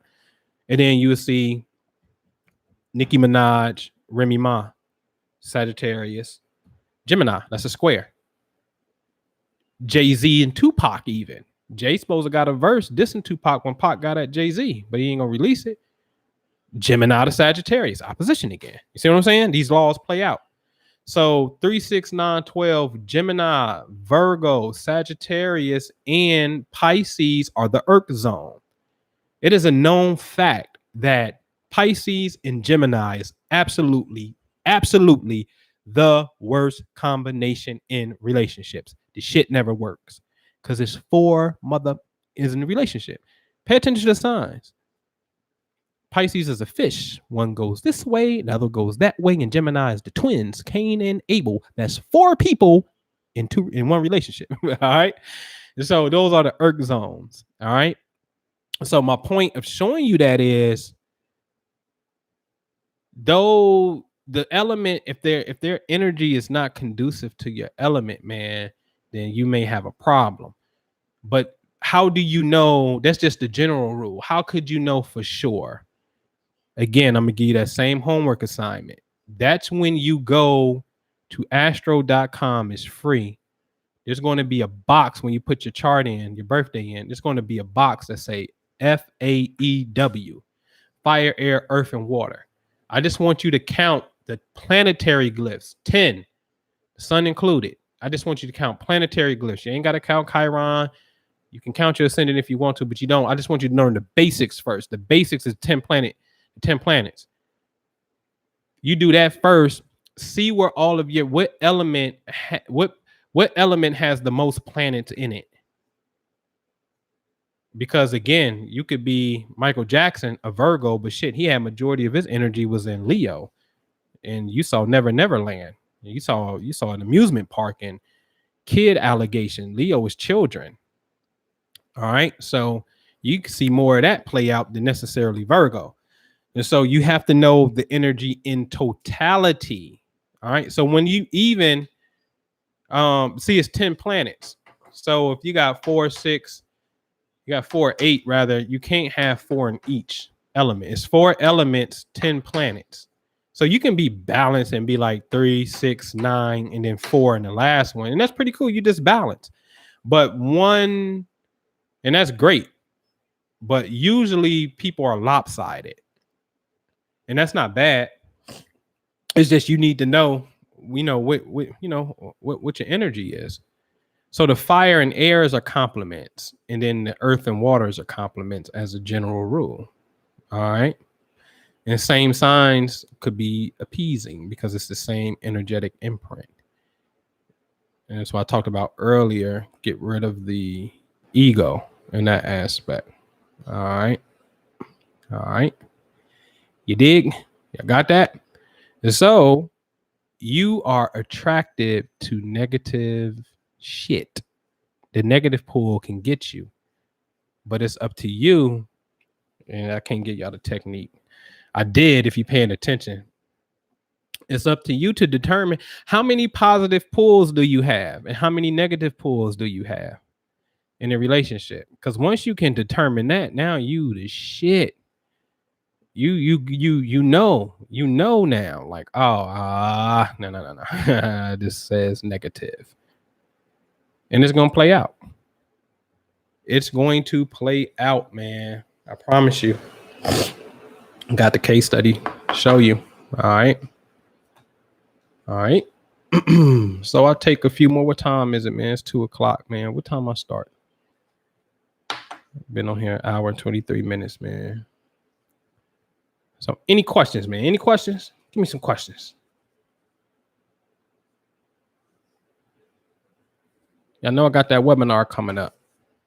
I got a webinar coming up. What's that? The 26th, last Sunday of the month, program in the Matrix, man. $45. That's all. Come through, man. Quick little $45. I'm going to show y'all some facts. I'm gonna show y'all some shit from the past. I'm gonna show y'all some shit. Quantum numbers exposed. Oh, I see 111, 222. Yeah. Do you know how to do something with it? Have you created from it? Because I'm gonna show you how to create with numbers. Literally, can you think something and create a random event? Start practicing with coincidences. Think of a name, think of a number, think of the car. See if it'll start popping up in your reality, man. Test the mental field. Test and see if God is real. Will God respond to you? All right. So, telling you, try it. All right. You get to that webinar. It's going to be myastrologycoach.com. It's on the front page. It's going to be right there. So come through. 11/23/92. My girl's 8/15/91. We both got Scorpio moons. Now, see, this is interesting, right? So my man TK and his girl in the chat is saying like, hey, wait a minute, man. Me and my girl's a year apart, right? And we both have Scorpio moons. And I always say in these videos that the moon moves so fast, it moves 13 degrees a day. She's only in the zodiac sign for 2 days and she out. She gone 2 days, 2.5. She gone. She gone to the next sign. So remember in math probabilities, I'm about to flex my 5th grade. What was that? 6th grade math skills on y'all. One planet, the moon, being in the exact same sign, it's 12 planets. 12 signs. So that's 1 out of 12. All right. What's the odds of that, man? I just said it's 1 out of 12, man. You know, so she got a 1 out of 12. You know what I mean? Thing. So it's the same thing. Like, man, that's phenomenal. But see, here's the thing: when you share the same moon, the moon is family. So that's an easy indicator. Like, oh shit, man, y'all family. Could have been family for sure. Like, you know, family, West Virginia type family. Like, you know, y'all wasn't boyfriend and girlfriend. Y'all was something else kind of family. But the roles change, man. I don't even know if I want to see a lover of mine in the past life in a different role. I don't think I want to see that shit for real. Because I'm just at the point now where I'm old and shit. And it's just like, I grasp the understanding of that. I don't know if I want to physically see it per se play out and shit. Like now I can just get the understanding of that. I think it kill my vibe and shit. I'm getting old and shit. So what's the best way to meditate, man? So you got 2 ways, man. You got really one. Meditation and imagination are not the same. One is masculine, meaning it's active, and both get you to the desired goal. So you have to figure out, are you an Imagineer where your temperament is more like, you know, visualization and constantly seeing the image and working in your mind? Or is that question tells me that's not you because you wouldn't have that question. Or is your quality more like the earth and female quality? The passive side, the feminine side is meditation. Meditation is emptiness. But here's the thing, your mind's never empty. So I can just tell you from experience, right? The imagination is we actively got our vision in front of us and we pushing that vision inside of the mind's eye and doing the work and constantly seeing this thing and this thing and this thing over. And it's just you constantly stand on the gas. That's imagination. That's dope. It'll get you into a very done right. It really gets you into a gamma state of consciousness, which is like superpower. Meditation is feminine and you don't have a specific goal in mind. So you're trying to just vibe. And what we do in Kriya Yoga is we listen to the divine sound. If you can get in a quiet place, you can hear a sound. I can't explain it. It's just known as the divine sound. And in meditation, you just focusing on what's coming in, which you're receiving, because now you're in feminine form. Usually the breath obviously changes. So now you're bringing in more oxygen, which now you're going to be able to fire up more brain cells. And now you're about to open up more brain capacity. So by proxy, you're going to start to have more images and things like that. So I can remember being in meditation, sitting on the couch.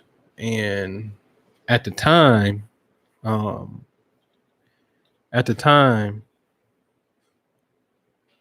I'm there in meditation and my daughter's friend popped up at my damn meditation. And actually, I popped out of my own meditation and was around the corner and saw my daughter's friend on the side of the house. So when I came out of meditation, it was almost time to go meet the children at the bus stop. I go meet the children at the bus stop, and the little girl is exactly right there on the side of the house, because the little girl used to get dropped off. Her mom used to pick her up, so was getting out the car right there. And I'm like, oh shit. And I had another psychic experience like that. Partner of mine was coming out the pantry with a cookie. And this was in the walk through pantry. And they weren't even home. And I was out of town, matter of fact. And then the next conversation, it was like that I had on the phone. They're like, you wouldn't believe these cookies are so good. And I'm like, oh shit. And he was just in my meditation, they popped out.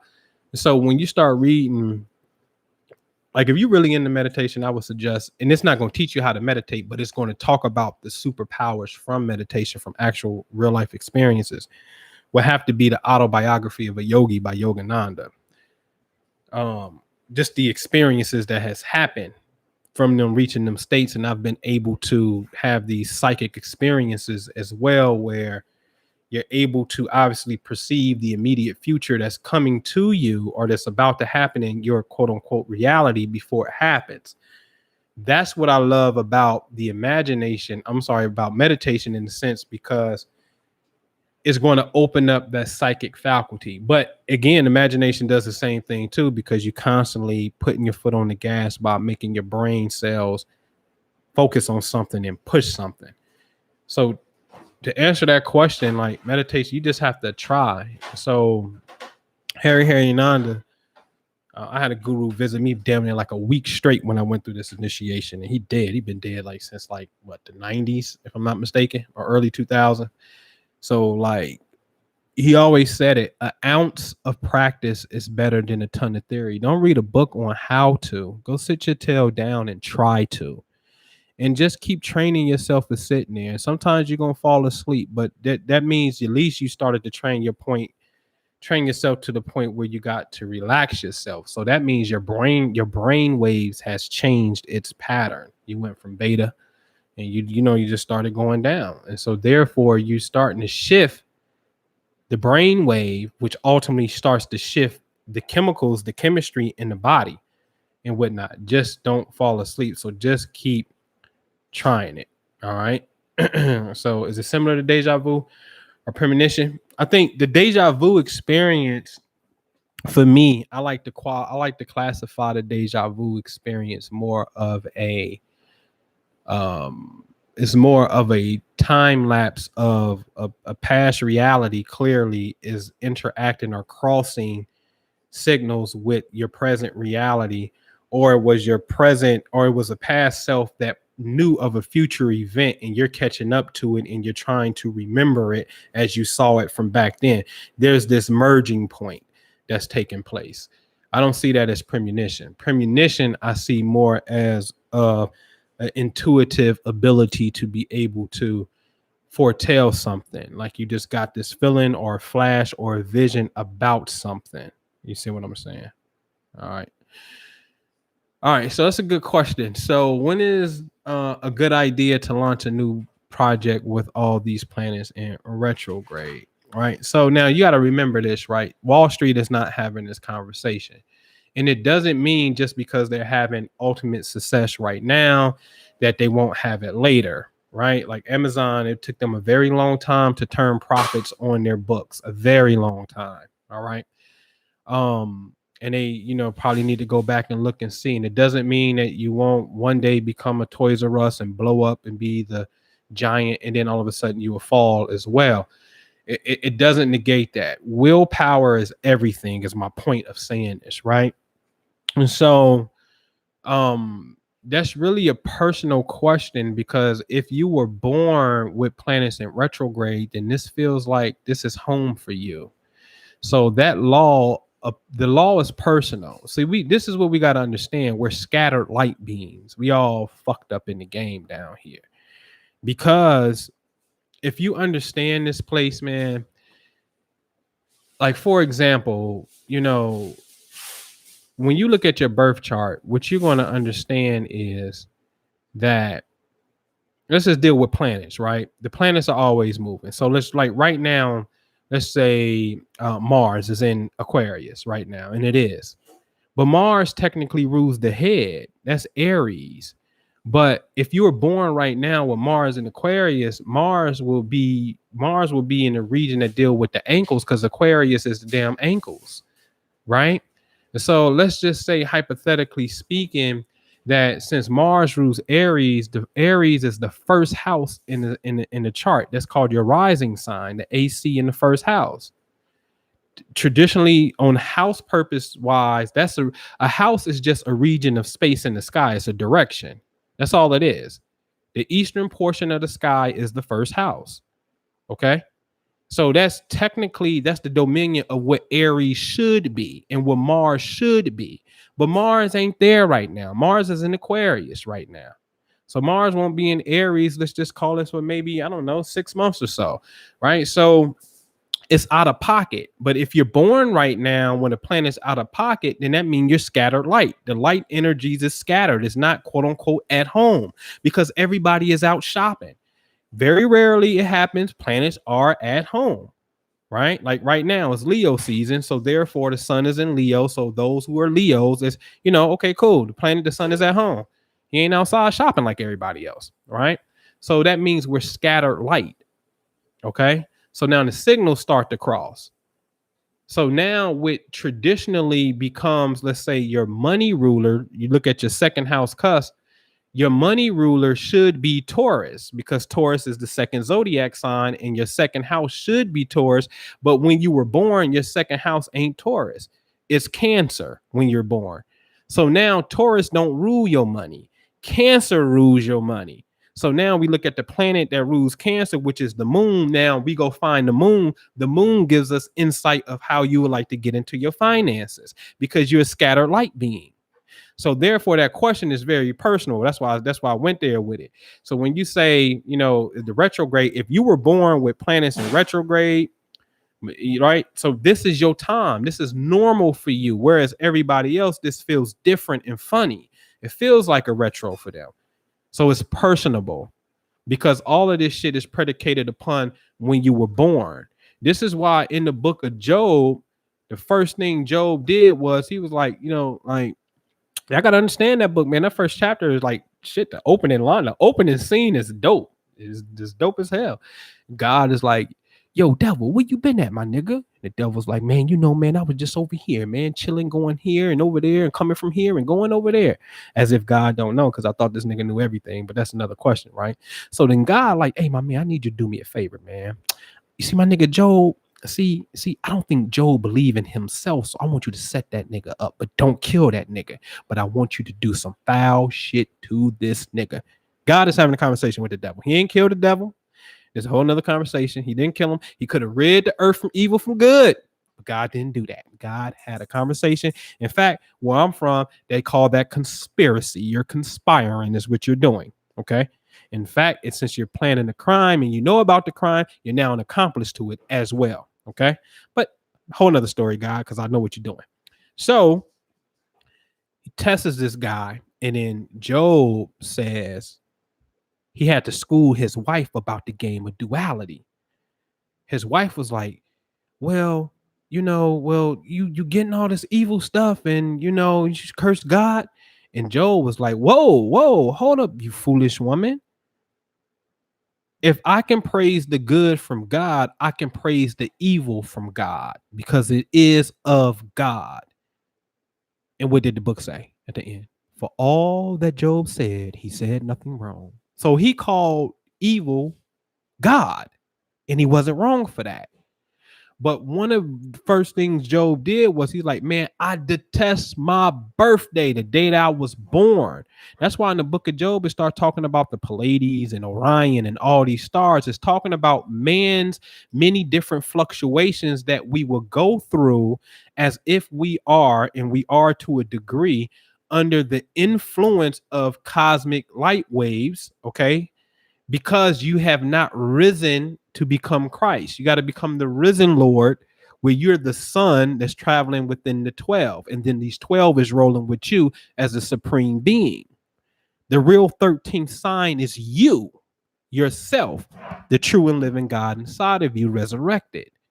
Golgotha, the place where Christ is buried at, the place of the skull. It's your consciousness that's elevated. So Mars ain't messing with you. The planets ain't doing nothing to you. If they are, then that's because you are on the lower heaven you're on the lower heaven within inside of your own self. And we all have to strive to get past that. So hence Job says, listen, he's giving you a key. Let me put that to the side and let me work on myself, and don't fall for the trick of duality. Just because you earth and I'm air, it don't mean that we shouldn't rock. We supposed to be conscientious enough to understand the square, that you work on that particular line right here, and I meet you at the vertex. I meet you at that corner. Just because you see reality vertical and I see reality horizontal, I meet you at the corner. The corner is our goal. The cornerstone, the foundation of every edifice has to start with the square. You see what I'm saying? So you have to become the true and living God to get there, because you're connected to your negative energy. You can never really shake the shit. Not in totality, because it is you. You God and the devil at the same damn time. But I know what we're doing, and there's nothing wrong with that. We're looking for the most extreme compatible circumstance, and we should. But that takes a conscious choice. And the only way that you ever really know if you're there is game time. When the opposition comes, you have to make a decision when it's game time. You ain't gonna meditate your way up out of the shit without actually having the experience to test your resolve. The meditation is just practice of higher consciousness on other shit. The imagination, that shit is just practice. But then it comes game time. See what I'm saying? All right. Mm-hmm. So could be a good time. You just got to know your energy, and just being, being cahoots with, with your intention. It's always a good time. You dig? Because it's nothing but God in the world. It's all good. But I know what you're saying. Can you go plant seeds in the winter? No. But Jesus Christ said, hey, y'all tripping. Go look now. Oh, shit. That shit grew. I thought y'all said it couldn't grow. Jesus was telling you to get to a supreme being and create miracles for yourself. Don't be limited by this shit. See if the God force is really with you, to see if you can go above and beyond the average. Can you bend the law? All right. Mm-hmm. Yeah, that's right. Man, the planets ain't nothing but freaking mirrors, man. Bounce your thoughts off their ass. Literally throw your thoughts on them. But be careful, because they reverberate back into this reality, and that's a fact. But you are to throw your thoughts on them, man. Bing. It's ping pong, man. You know what I mean? What up, man? So I'm not looking at the birthdays, man. I just know August 29th is Virgo. You know what I mean? You gotta bring it. You gotta bring something with it. You know what I mean? Like, oh, I'm a Virgo. My girl is a whatever. How'd that go? Or I got this right here. How'd that go? You know what I mean? So give me some meat with it. Virgo. Okay, health, perfectionist, pay attention to details. Could be over analytical, can analyze so much you become paralyzed. Analysis paralysis. Jay Electronica never drop an album because he's over analyzing like Virgos do. So you're just stuck in the mind. No action. Feel me? Appreciate you, man. So that happens. You know what I'm saying? That can happen. Over analyze, and then you just stuck. That's a trait of the Virgo quality when Mercury gets right there in that time of year. Because the other side, when Mercury's in Gemini, that shit is like, pew, pew, pew, pew. It's like it's super fast. It's Quicksilver. You know what I'm saying? So D-Money, my moon is Sag, but it's in Scorpio constellation. What does that mean? I don't know about that. I would say, if your moon is in Sagittarius, how is it in the Scorpion constellation? Give me some clarity on that, because you could be looking at, I don't know if you're saying that it's in the Scorpion house, or if you're saying it's in Sag, but when you look at the physical constellations that day, it look like it's in Scorpio, because that can happen. Because what we see in with the naked eye astronomically does not line up to where we say the planets are in the birth chart. Okay. So that's because the earth is tilted and it's given the illusion. So right now we say that it's Leo season, But if we were to see the constellation by the sun would be in front of Cancer. But the kicker is this is the difference between Eastern astrology and Western astrology, known as Vedic and tropical. Vedic being of the East and the Indians. They're going to say, hey, man, y'all tripping. It's not Leo season, it's Cancer. We can prove it. Let's look at the constellation in front of it. And astronomers are going to say the same shit because they think they think what they see with the naked eye is real. But here's the I did a webinar called The Cosmic Illusion. How you gonna say that that's real when the sun look like it rise in the morning and that shit is over your head at 12 noon? How can it be over your head at 12 noon when you do a solar system diagram? The sun and average is 93 million miles in front of the Earth at all times. Is the physical sun rising above your head and setting? No. The Earth is said to be spinning, giving the illusion that the sun is rising and falling. Does the physical moon change shapes? Is she really full today? And then tomorrow you see a half a moon, and then the next day you see nothing, and she just don't exist no more? So you live in a place called the cosmic illusion. So you can't believe what you see with the naked eye. And the difference between the systems is 23 degrees, which just so happened to be the angle that the Earth is tilted on. So that tells me that the reason why the system, why we're 23, because we're 23 degrees ahead of them. So we in the future. The truth of the matter is you never see the cosmic bodies in their right positions in real time. You gotta be clear with that. You don't see that in real time. So when I was saying, this is what I'm saying. If I'm telling you that based off the zodiac signs, if I'm telling you that the sun is in Leo, it do not appear to be in Leo right now. You will not see that reality until about 23 days later. When we say we're in Virgo season, then they'd be like, oh no, look, the sun is in Leo. So you don't see your future. Only in your imagination can you see your future. You feel your reality based off of, the signs and what's going on. But to see it astronomically, you have to wait because you're traveling too fast. So the shit that you're looking at is in the past. You live in the past tense reality. Back to the Future is really real. So like the light of the sun takes 8 minutes to touch your skin. Like in your reality, oh, the light just burnt me. Man, that was 8 minutes ago that the light actually left from the sun. So the light that you see in the sky, it could have burnt out right now. And it's going to take 8 minutes for us to register. Oh shit, the light just went out on the sun. So in the sun's reality, it ain't no light no more. It's off. But in our reality, we have to wait 8 minutes to get that news. So our whole solar system reality is based upon past tense interference. Interference meaning planetary waves and lights are traveling past different planetary bodies before they entangle and interact with you. This is why me and Minister Jew always like this whole thing is a placebo and auto suggestion. What you think is your idea, it ain't your idea. Because where did it come from before that? It just popped up in your head. So if it popped up in your head, you are a receiver. And this is the reality of duality. That means it had to be a sender who sent that shit. That's the question. Telling you. This is the ultimate realm of duality.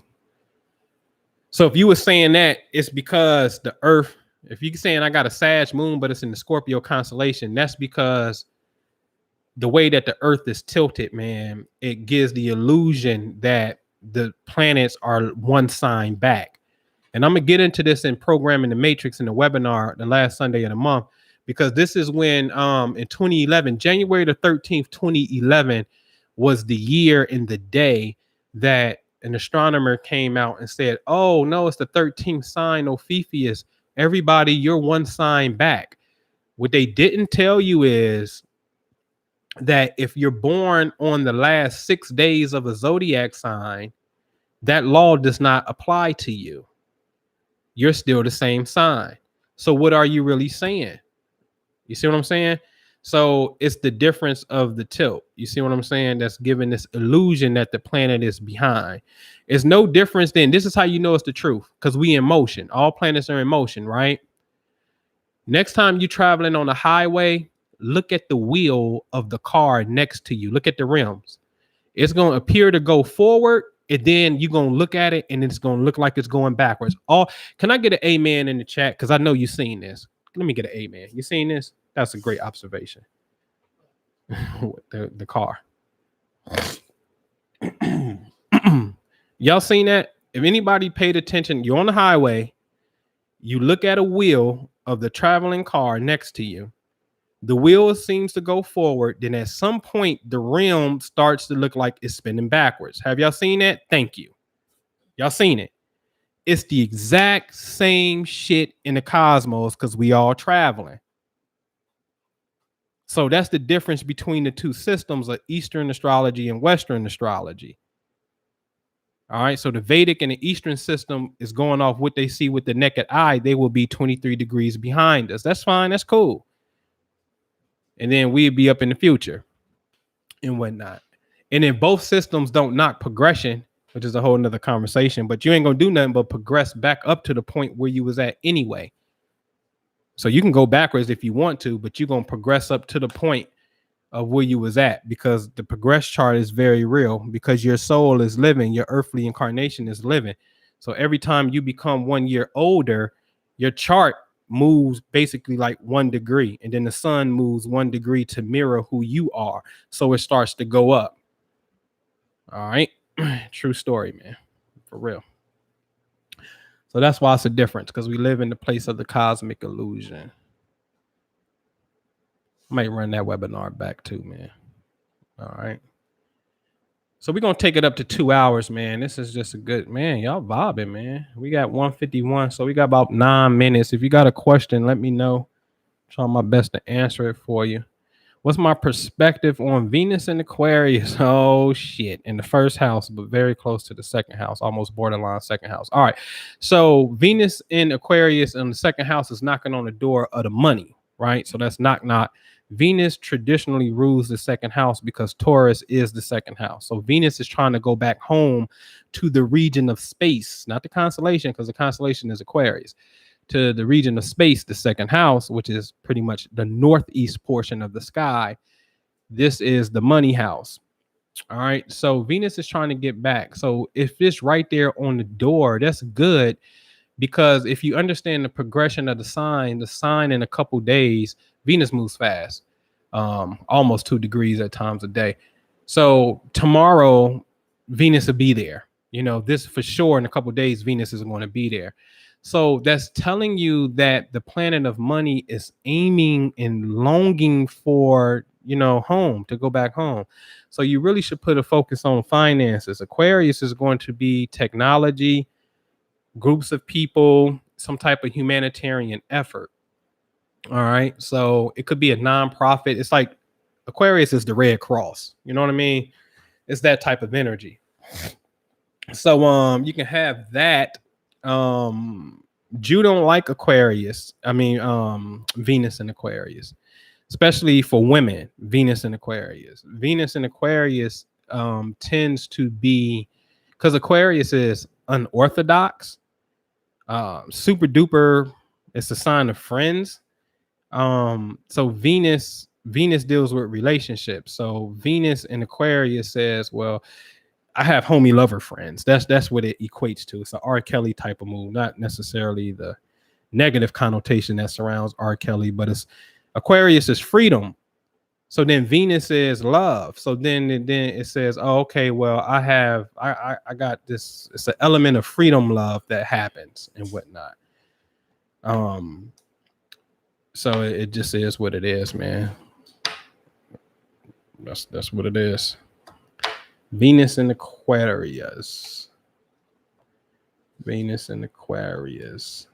Venus and Aquarius, man, you know, because you got the old rules. The old rules, see, the old rules is Venus and Capricorn, right? That's the old. The structure of Cap is like, no, rigid, like play by the book. Aquarius says, listen, I know no rules. I make the rules. I don't like rules. The rules must be able to express, must be free. It has to flow. Don't have to be necessarily confined to one thing. You see what I'm saying? So Aquarius breaks the mold. So your love life can be unorthodox. So with Venus and Aquarius, be open to having some type of weird relationship. It's like you and your partner can have a duplex and you live next door and they live next door. Like it's, and that shit works. You know what I'm saying? Like it's the king's chamber, queen's chamber type of setup. It works. It's something that's unique. That's my point. It's something that's unique about it that allows it to be what it is. But you're going to have to take that approach as it pertains to, because it's still partnerships, because it's Venus. Aquarius is friends, so now it's weird friends or unique friendships as it pertains to finances. You see what I'm saying? So can you bring all of them into the realm of let's go get this money together in an unorthodox way, in a sense? All right. So Venus and Cap, 10th house. How can I use the retrograde? Venus and Cap in the 10th. And it's going to be in Scorpio at one point in time. It depends on the degrees too. But anyway, your natal Venus is going to tell you where the play is at. The 10th house is going to be career, ambition. It's all about your success, the things that you want to acquire. So now is going to be the time to go back and work on those commitments. If you're in a partnership that is married to the commitment, and you should be, because Venus and Cap in the 10th, that absolutely wants to be in partnerships that is focused upon success. That's not a lovey-dovey marker. That's more of a guy, because once you get a common denominator, then you have to note that. And this is what I mean. Capricorn rules the 10th house. So when you have Venus in the 10th and Capricorn, it's a double 10th house influence. So that takes precedence over everything else. So this shit is like, it's a puzzle. It's a crime. Oh, I see you at the crime scene once. Oh, I see you again at the crime scene. Oh, nigga, you did it. So this is more about career, ambition, success as it pertains to love and commitments, because Venus can be commitment. So this is a perfect time to revise and finish the things that you started on as it pertains to that in a relationship, getting focused on what the success values are in your life. All right. Yeah. So Venus and Aquarius could be polyamory. It could be all that poly stuff, man. All of it. Anything goes when it comes to anything goes with Venus and Aquarius, man. Anything goes in the Aquarian. See, we in the Aquarian age. So you're gonna see anything. You're gonna see LGBT got a right to marry. You're gonna see transgender bathrooms. You're gonna see a third bathroom pop up. You're gonna see Young Thug in a skirt. And I'm not degrading nothing. I'm just saying that what Aquarius does is, instead of bringing the revolution through a fight, it's gonna bring the revolution through ideals, and humanity is gonna act out and soften the blow. So I love Young Thug. And I ain't talking about because I kind of like his music. I ain't never listened to an album, but when I hear him on tracks, I'd be like, yo, I fuck with Thug. He on something else. He got his own swag. But why I like Young Thug is because he demystified the image of a fucking thug. And my whole thing is, when I get into Aquarian revolution mode, don't be a thug, but yet you won't go change collectively. We won't go change Flint, Michigan in the water system collectively. Like the FOI and that call has a name knocking the minister, but that call didn't come out to say, yo, this is what we doing. Yo, we buying Detroit. This is a black bank and this is what we're doing. Like that grand national call hasn't come out yet, right? So for me, I just don't think it's fair to scream white supremacy on one level, but then at the same time say thug life. You can't. That's why you love Tupac. You didn't love Tupac solely because of his Gemini. You love Tupac because he had Mars and fucking Aquarius, man, where it is right now in the sky. That's why you love Tupac. You love the anger and the aggression that he was willing to meet the status quo of what we would call the system in the man and talk the truth. And don't forget, done, and I say it, the Union soldier said it. Don't forget, 2 cops got shot while they off duty, my nigga Tupac. ATL, Georgia, state number 5. All right. When it was time to ride, they joined the Confederates. All right. So the point is, Pac shot 2 white off-duty police officers because they pulled out a gun where he thought was civilians, pulled out a gun, aimed them towards black people and shit, and he shot at them in the spirit. And this is how you know this shit is real. 2 things. A, it ain't no goddamn Illuminati on that level, because this nigga said Illuminati, kill the Illuminati, shot at 2 white off-duty police officers in racist ass Georgia, and the case, the charges was dropped. He didn't go to jail, he didn't go to prison, they didn't kill him, they didn't beat him, the case was dropped. He ain't even from there, and the damn Tupac Memorial is at Stone Mountain, Georgia. And the reason this in Stone Mountain, Georgia, is because the spirit put it there as a rival to Stone Mountain, where the KKK have their biggest engraving at, which is, you know, the 3 people on Stone Mountain: Stonewall Jackson, War General, War General, and what's my man Jefferson Davis, the president of the Confederacy. It's all 3 men is etched in on Stone Mountain and shit. So my point is, to will it all the way back, was you love the Mars and Aquarius faction. So in the age of Aquarius, anything goes.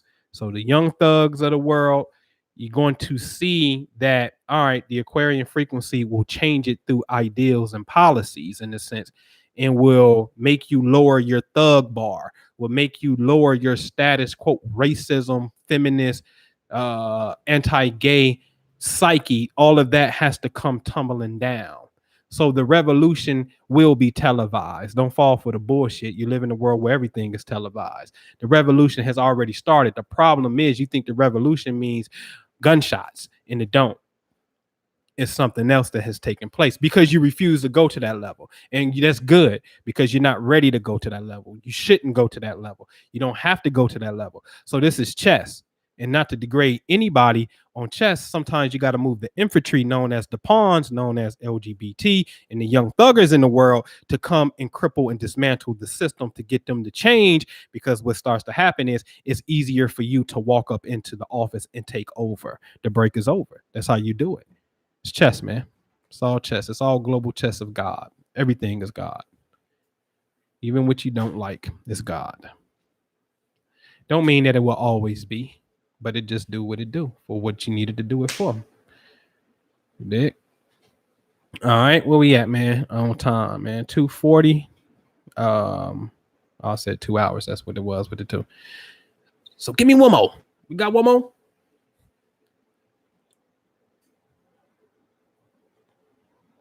So y'all with me? Man, y'all here, man. Y'all coming to that webinar program in the Matrix. Come to the webinar programming the Matrix. If you want to meet us in Florida too, you can. We got a mansion, rented a house in Florida, Fort Lauderdale, the weekend of the fall equinox. What's that, like the September 22nd, 23rd, that weekend right there. It's on the website as well, myastrologycoach.com. You can go to events and then click on retreats, man. All of y'all that's into that vision board thing, we're having a vision board party, man. Bring your vision board to a mansion. Let's talk about business. Let's talk about success, man. It's going to be phenomenal. That's going to be there. So take your time when you get over to the website, myastrologycoach.com. If you're not on the mailing list, you're slipping. Get on the mailing list, myastrologycoach.com. As soon as you go over there, it's going to be a slider that pop up to ask for your email, man. Subscribe to this channel. Share with a friend. Venus and Cancer, man. That's very mushy. You know, Venus is love and Cancer is family. Cancer is comfort. You may love to eat too, good food, because Cancer like to eat. That's the family. It's just family, ancestors, nurturing. Very. I can't get past the word nurturing. So Venus here will get somebody. If you're male, then you will like women who are motherly like in a sense. You'll probably marry because Venus is marriage and then Cancer is mommy. So you would probably marry a woman that would mirror your mother in some sort. Very caring and nurturing person. And you can project that energy as well because it is your energy. So therefore, you can come off as I call it the Dami energy. The Dami is you're the stay at home dad while mom goes to work and you braiding your daughter's hair or something. You know what I mean? It's a Dami energy. So Venus in Cancer is a very super duper feminine trait. Not negative, but it's just super nurturing and loving and caring, man. Venus and Scorp. You got so I don't know if you was here, Johnny. This whole conversation started about this because it's going to be the Venus retrograde is going to start in Scorpio. According to my notes, you should start paying attention September the 2nd, but everybody's going to be screaming October the 5th. The retrograde starts in Scorpio. So Venus and Scorpio. Dre, you got Venus and Scorpio. Tell us what Venus and Scorpio is all about. Would you like to elaborate Venus and Scorpio? Come on. Tell us about Venus and Scorpio. Come on. Because I may tell them it may be possessive or something. Venus and Scorpio, like, again, as I said, man, Scorpio is about the loyalty. So it's a very loyal lover, should be. But see, what all energies, everything have a duality. So it's another side, right? So then too loyal. Oh shit. So say it could be too loyal. So Venus is considered out of pocket here too. As I explained earlier. So the other side of Scorpio could be the possessive side, the secretive side. So it can be sexual secrets, it can be possession, jealousy, control, and manipulation, right? So Venus wants the love. So all of these things can happen in love. So the high side is, because remember, we are all dual beings. So you got to enact which principle you want to act on, the positive side or the negative side. You're going to be Cain or you're going to be Abel. Which one you going to do? So Venus and Scorpio gives way to a very powerful magnetic person who loves intensely because Scorpio is intense. And Scorpio is also the energy of transmutation. So this is you have the ability to help people transmute in relationships to get rid of negative energy. Scorpio is also a surgeon, a healer. Virgo and Scorpio, when these energies are combined and you have these energies together, it makes way for some of the most powerful energy healers ever. For real. Because Scorpio is a surgeon. It goes beneath the surface. So it's like laser surgery type of shit. See, remember, Scorpio is death. So that's the coroner. Like the coroner is like, who dies and who has the ability to say, oh, I know how this person died. Has cyanide in their blood. Oh, they died because like the person is already dead and they can go inside the body and find out why they freaking died. That's a whole nother level of intelligence that's at work. So that's scorpionic right there. Venus here gives you the ability to help relationships, yourself and relationship, others in relationships, partnerships, to be able to go through some type of transmutation. The thing is, though, since it's relationships, Venus and Scorpio is sex, oftentimes this means you will go through a situation in a relationship that's going to be so intense that it has to be intense in order for you to learn like this lesson of power, in a sense, to get you to activate the butterfly, because Scorpio is the phoenix bird. In the ancient times, it's the phoenix. I'll burn myself up and be reborn again. So you got to go through a level of something that's intense, and oftentimes, since it's Scorpio, it's a sexual union. It's some type of union of intensity that has to take place in order for you to become the higher version of yourself. So it's the ultimate trick of duality when you fucking with Scorpio. And since it's Venus, then oftentimes it's going to be through the agency of a relationship.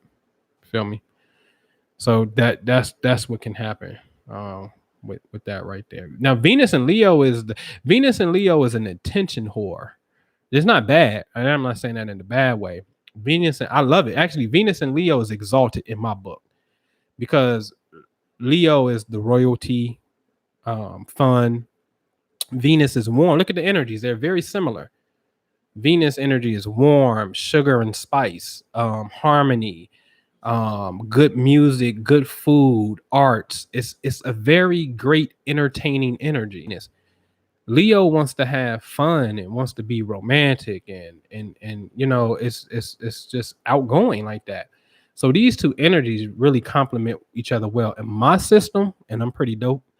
Like Venus is definitely exalted in Leo for sure, without a shadow of a doubt. It does extremely well here. Then, but everything has a negative pole to it. The negative side is you want too much attention. So this is a very flamboyant marker right here. This is, you know, extravagant shit. You know what I'm saying? And it's the boss. You should have it. If you want it, just make sure you got the keys in place to be able to get it. So Venus and Leo, I really, really, really, really like it because Venus is beauty and Leo to a degree carries this bright light because it's represented by the sun and whatnot. So that can happen. All right.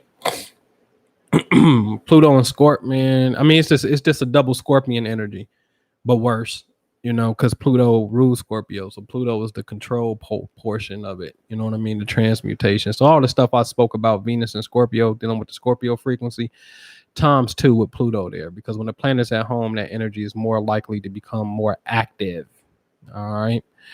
All right. So Taurus and Sag sexual compatibility. That's just sun sign place. That's a 150. That's an angle. Energetic wise, I mean, you're dealing with earth and fire, so they're not a complement, but I wouldn't base it off those two. I'm cheating. I can't base it off that. That's not the fact. That's one of the factors, but it's some other things that need to be taken in consideration before I say that in totality. So, but Taurus Edge is it's not a blend energetic wise, because it's fire and earth, and either the earth will put out the fire, because sometimes you can use sand to put out fire, or if it's too much fire, it's gonna burn the earth up. So that's what happens with that, man. You know, but it can work, because what if y'all got Mars in the same spot, and Mars represents sexual passions, and y'all both just so happen to have Mars in the exact same place when y'all were born? See what I'm saying? So now we're like, oh shit, well, this overrides that. That's why the Jay-Z Beyonce thing works. They square each other. But where the moon was when Jay-Z was born is exactly where Venus was at when Beyonce was born. When Beyonce was born, where the moon was is exactly where Venus was at where Jay-Z was born. They both swap Venus-moon conjunctions. That's very important. When that shit happened, that's a bond. And look at that. That's feminine energy. Venus is the goddess of Friday. Right? Today, it's the goddess. It's feminine. The moon is Diana. It's just feminine too. So don't tell me, you can't tell me like Jay-Z don't come off naturally in his disposition anyway. He ain't your traditional stereotype of a deep voice, masculine, athletic guy, right? So in their connection, you can see how she's a little bit more energetic, dance-wise. When they doing the fucking jet ski shit, this nigga got on a safety helmet and shit, and she out there like she do this shit. I mean, this nigga all like it looking like he on a slow bus and shit. You know what I mean? With, you know, you seen the pictures of the jet skis and shit. So my point is, when you see feminine energy like that, you can see in their dynamic of relationship, it ain't like he's carrying this strong masculine persona. It's more laid back because that's his demeanor. And a relationship has more of a feminine tone to it. Right? So this is why you can start to see this when you understand these energies, man. All right. So Cancer and Pisces, yeah, because they the same sign. I mean, the same element. So that's supposed to work. Supposed to. So the general rule can say yeah for sure. You know what I mean? Because one is water. Well, both is water. So water is what? Intuition, music, poetry, spirituality. This is really real. Like, you know, the couple that pray together, stay together type shit. That's really real for the water energy. Like, you gotta really do that. For sure. All right. So give me one more in the chat and I promise we out of here, man. Y'all, we can do this all day. You got something? Got a question? Got a question? Huh? What you got going on? You got Venus and Scorpio. Retrograde coming for you. I got Venus and Aries. Yeah, you good. You're very welcome. Anybody else you want to ask one? Mars and Scorp is deep, man. Mars and Scorp. You can't be petty, man. Scorpio's petty gang sometime, man. For real. Real petty. Because once it feel betrayed, it's like I can never forgive you. You hurt my feelings. Nah, everybody got to go through the negative aspect to get to the higher side. You miss the whole point when you fall for duality. And it don't mean you got to rock with everybody. Like you don't have to. But what I'm saying is, like I said earlier, because Scorpio is a sign of death, you do not want to die with unresolved issues. It is a guaranteed prescription of reincarnation. This Venus retrograde, you should really use this as the opportunity to, because Scorpio is death, is to dead the negative karma of relationships. How do you do that? You make the intention during this time, but the way that, see, a lot of times people think you can just burn a fucking candle and that be it, and magically your life changes. No, your actions have to always constantly be in line with the intention. The two go together like peanut butter and jelly. This is spirit and physical. This is mental and physical. So you can't say, I want to be a millionaire, and then you never do shit to be a millionaire, and you ain't a millionaire. We can go out and take a poll right now and ask the motherfuckers, would you like to be a millionaire? Oh, yeah, I would love to be a millionaire. But they ain't doing shit to be a millionaire because they don't want to be. They would just like to be, but they don't want to be. So when you're casting these intents, you would like that shit to happen. But if you want it to happen, then you have to have action, which is Asya, which is this realm right here that we live in from the Kabbalah standpoint. Like action is very, very important. Very important. All right. Malkuth, the kingdom, like it all goes down here. So you have to marry the shit. So it's just not your attention during this time. It's going to have to be your action from this point, because like I said earlier, when it's game time, that's the only time that you know. That's the only time you know, like, where you at with this thing, is when the situation presents itself. What are you going to do? Are you going to go, I'm going to bust the windows out the car, I'm going to stab this nigga, I'm going to beat her up, I'm going to do, you just going to do X, Y, Z and shit. So it gets that way, man. So you have to make a decision. It's the choice. The choice supersedes the physical action, but you still have to make an action. All right. So, oh, you got the same B-Day as Michael Jackson. That's dope, man. That's real dope. Yeah, same soul energy, sun, soul. All right, yeah, email me. What email did you send it to? Randy, let me know, what email did you email me at? I'll check it out. Venus and Scorp in the 7th. Yeah, man. Big partnerships. I like it. You definitely about to get tested in the realm of relationships during this Venus retrograde. So revise, man. Just, you want to see where you're going at relationship wise. That's all. Are you doing a webinar on reincarnate? Yeah, I'm gonna do. That's gonna be in November. Yeah, November is going to be astrology and karma. We definitely gonna get into this whole reincarnation thing, man. We got to go there. Okay, so you probably hit that widget. So here, just do this. Just do this. I'm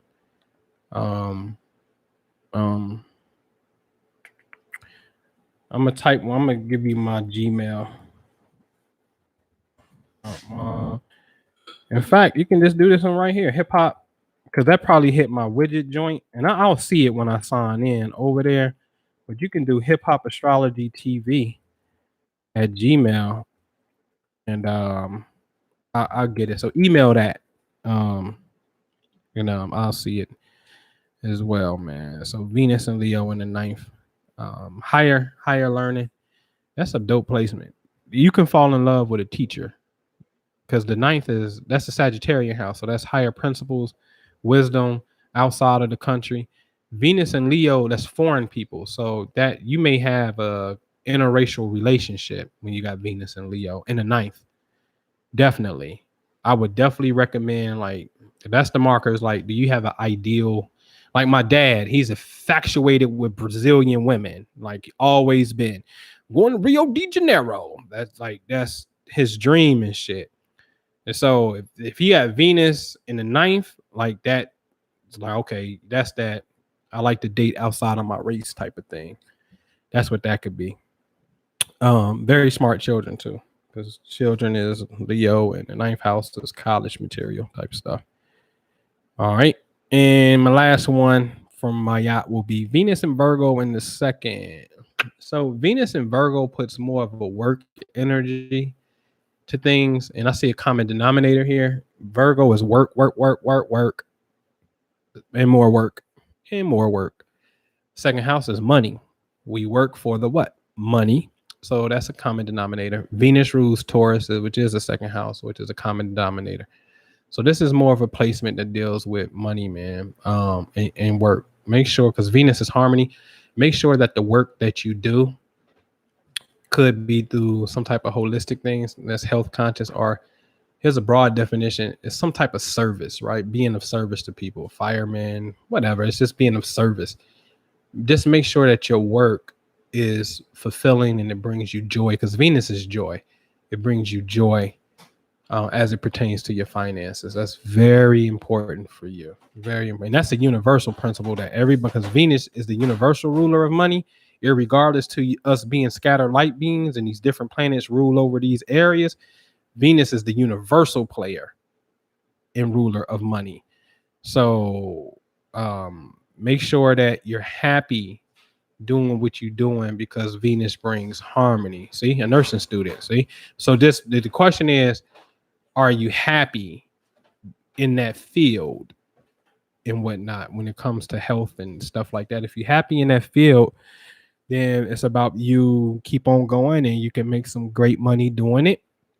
And your relationships, anytime you start having planets that deal with relationships rule your money, then it's important that your relationships either be on the same page with you financially. That don't mean y'all got to do the same shit, but there's, like, again, I'm gonna have to go back to the G&E show, like I said earlier.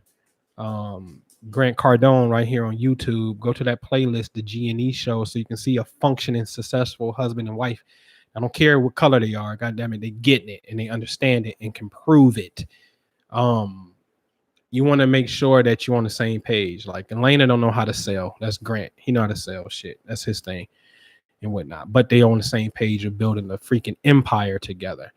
And she plays her respective part in building that empire, whether it's her coming on the show and talking about the feminine aspect of being married to basically a billionaire, and what it takes to the sacrifice of what it takes to get there. So Virgo is a workaholic. I'm gonna tell you two people who you would never ever outdo. It's called Beyonce and Michael Jackson. That's one being where they both collide together in the Virgo constellation. You ain't gonna outperform Beyonce and Michael Jackson. It's not happening.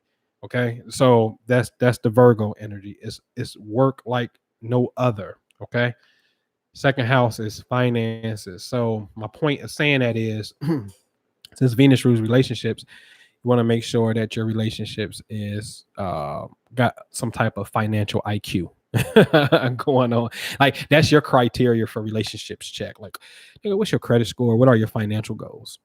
I want to know. You know what I mean? And for real. And I think we all should know that at this particular point, because since we're scattered light, that's what got us fucked up, to be honest with you. That's what got us. You know what I mean?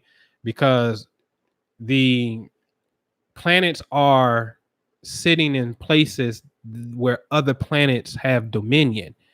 And since we're born at these times, that's switching the universal laws around and giving it to this one and shit.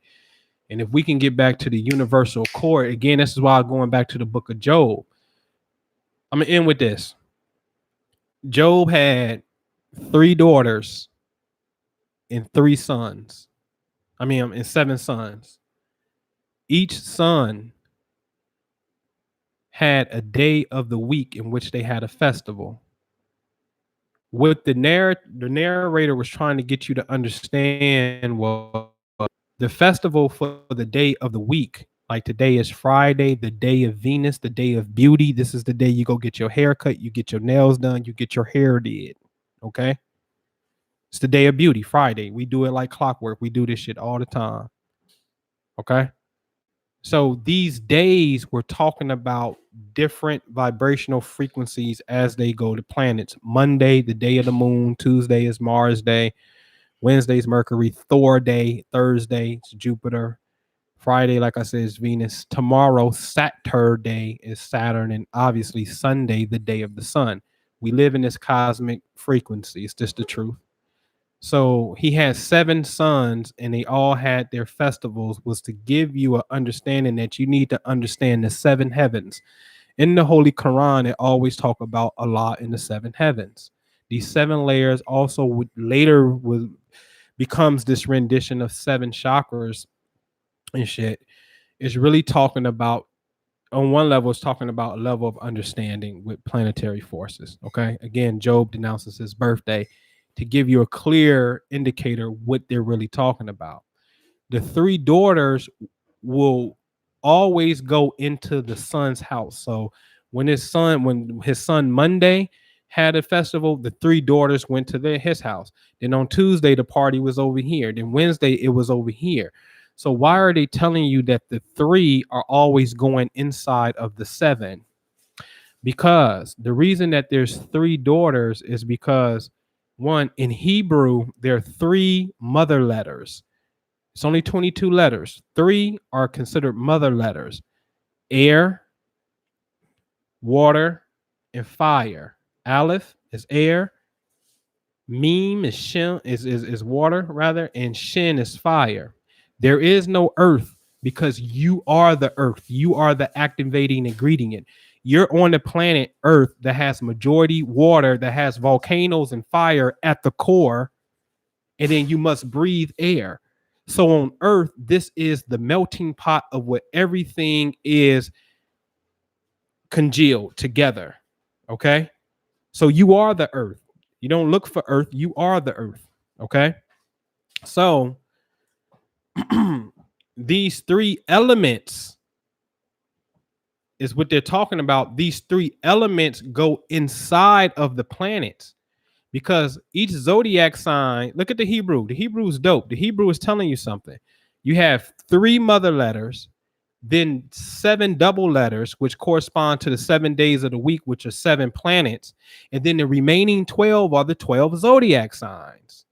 So signs can be reduced down to planetary energies. Both planetary energies and signs fall under an element. You want to see how it works? Aries is fire. I don't care that you are Aries. I don't care you a Sag. I don't care you a Leo. Let's deal with energy.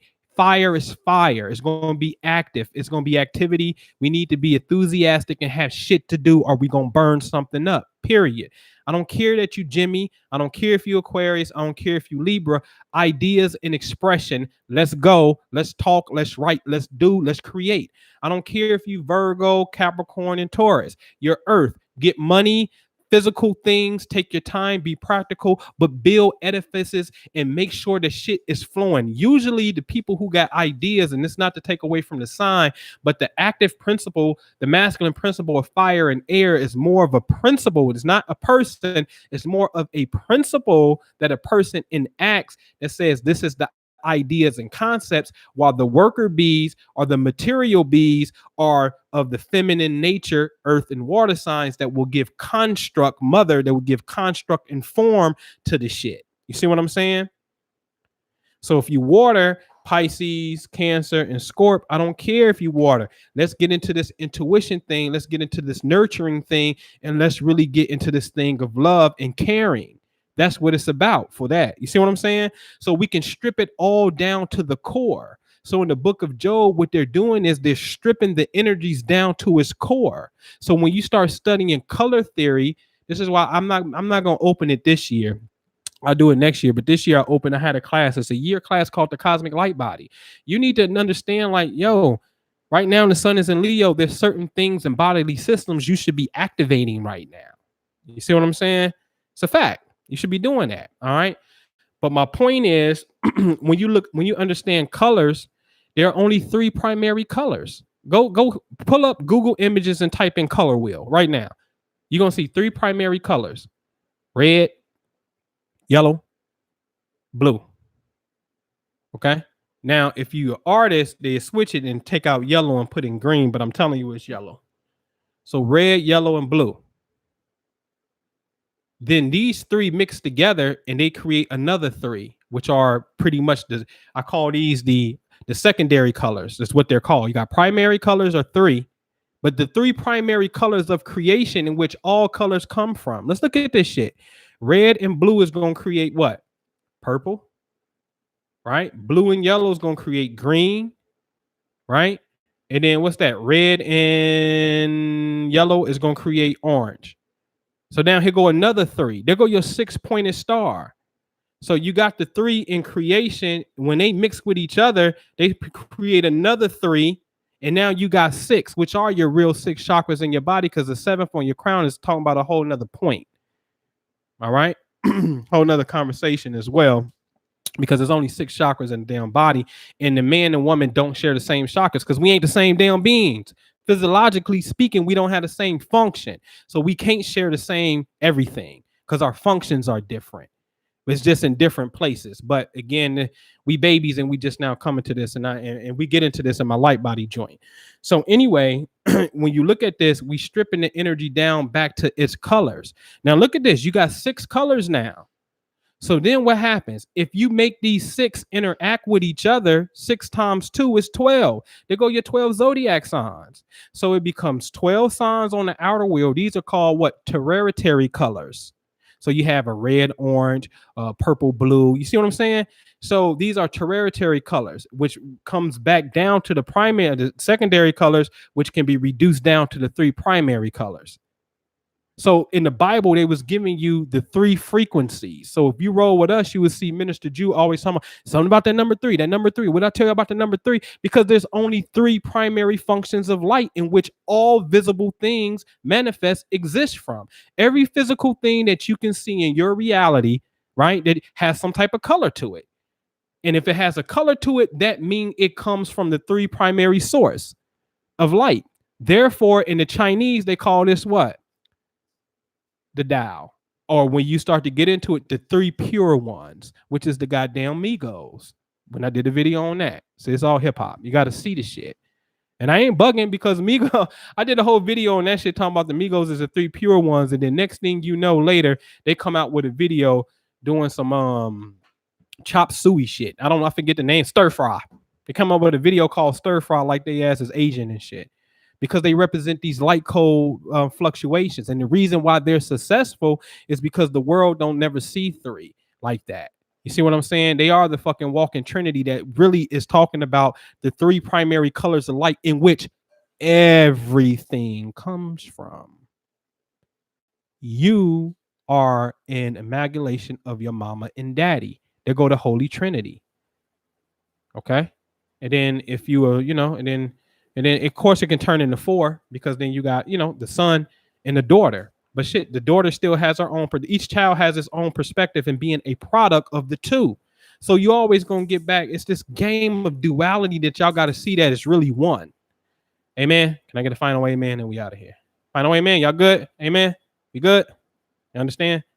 The 3 light codes. Yes. What? What you looking at? You like on my daughter looking at me like I'm crazy. Like, you crazy. All right. So I'll see y'all on the flip side, man. If you're not on the mailing list, y'all get to the mailing list, myastrologycoach.com/ not free, a webinar's coming up. It's only $45, Programming the Matrix, but I'll be back on before that. Share with a friend, man. We went overtime today, 2 hours and 34 minutes, man, just kicking this shit. But understand your chart, listen to the video, rewind it, take your time, man. There's absolutely no rush. You want to join the mentorship program, it's there for you. It's on myastrologycoach.com. Just hit the shop tab, classes. It's there. All right. The self-activation workbook material is there for you. I don't promote it a lot, but I'm even on iTunes and shit. For real. Planets in Harmony is on iTunes and all digital media, just in case you're a Google Play person. Planets in Harmony and the Zodiac Made Easy. Both of them are produced by the Inner Peace Lighthouse. All right. So that's me on digital media. You can catch that. And then we also have a book called Spiritual Wisdom for the 21st Century. It is available on Amazon. Happy to help too. Thank you. I appreciate you. And I see y'all on the next one. All right. Peace.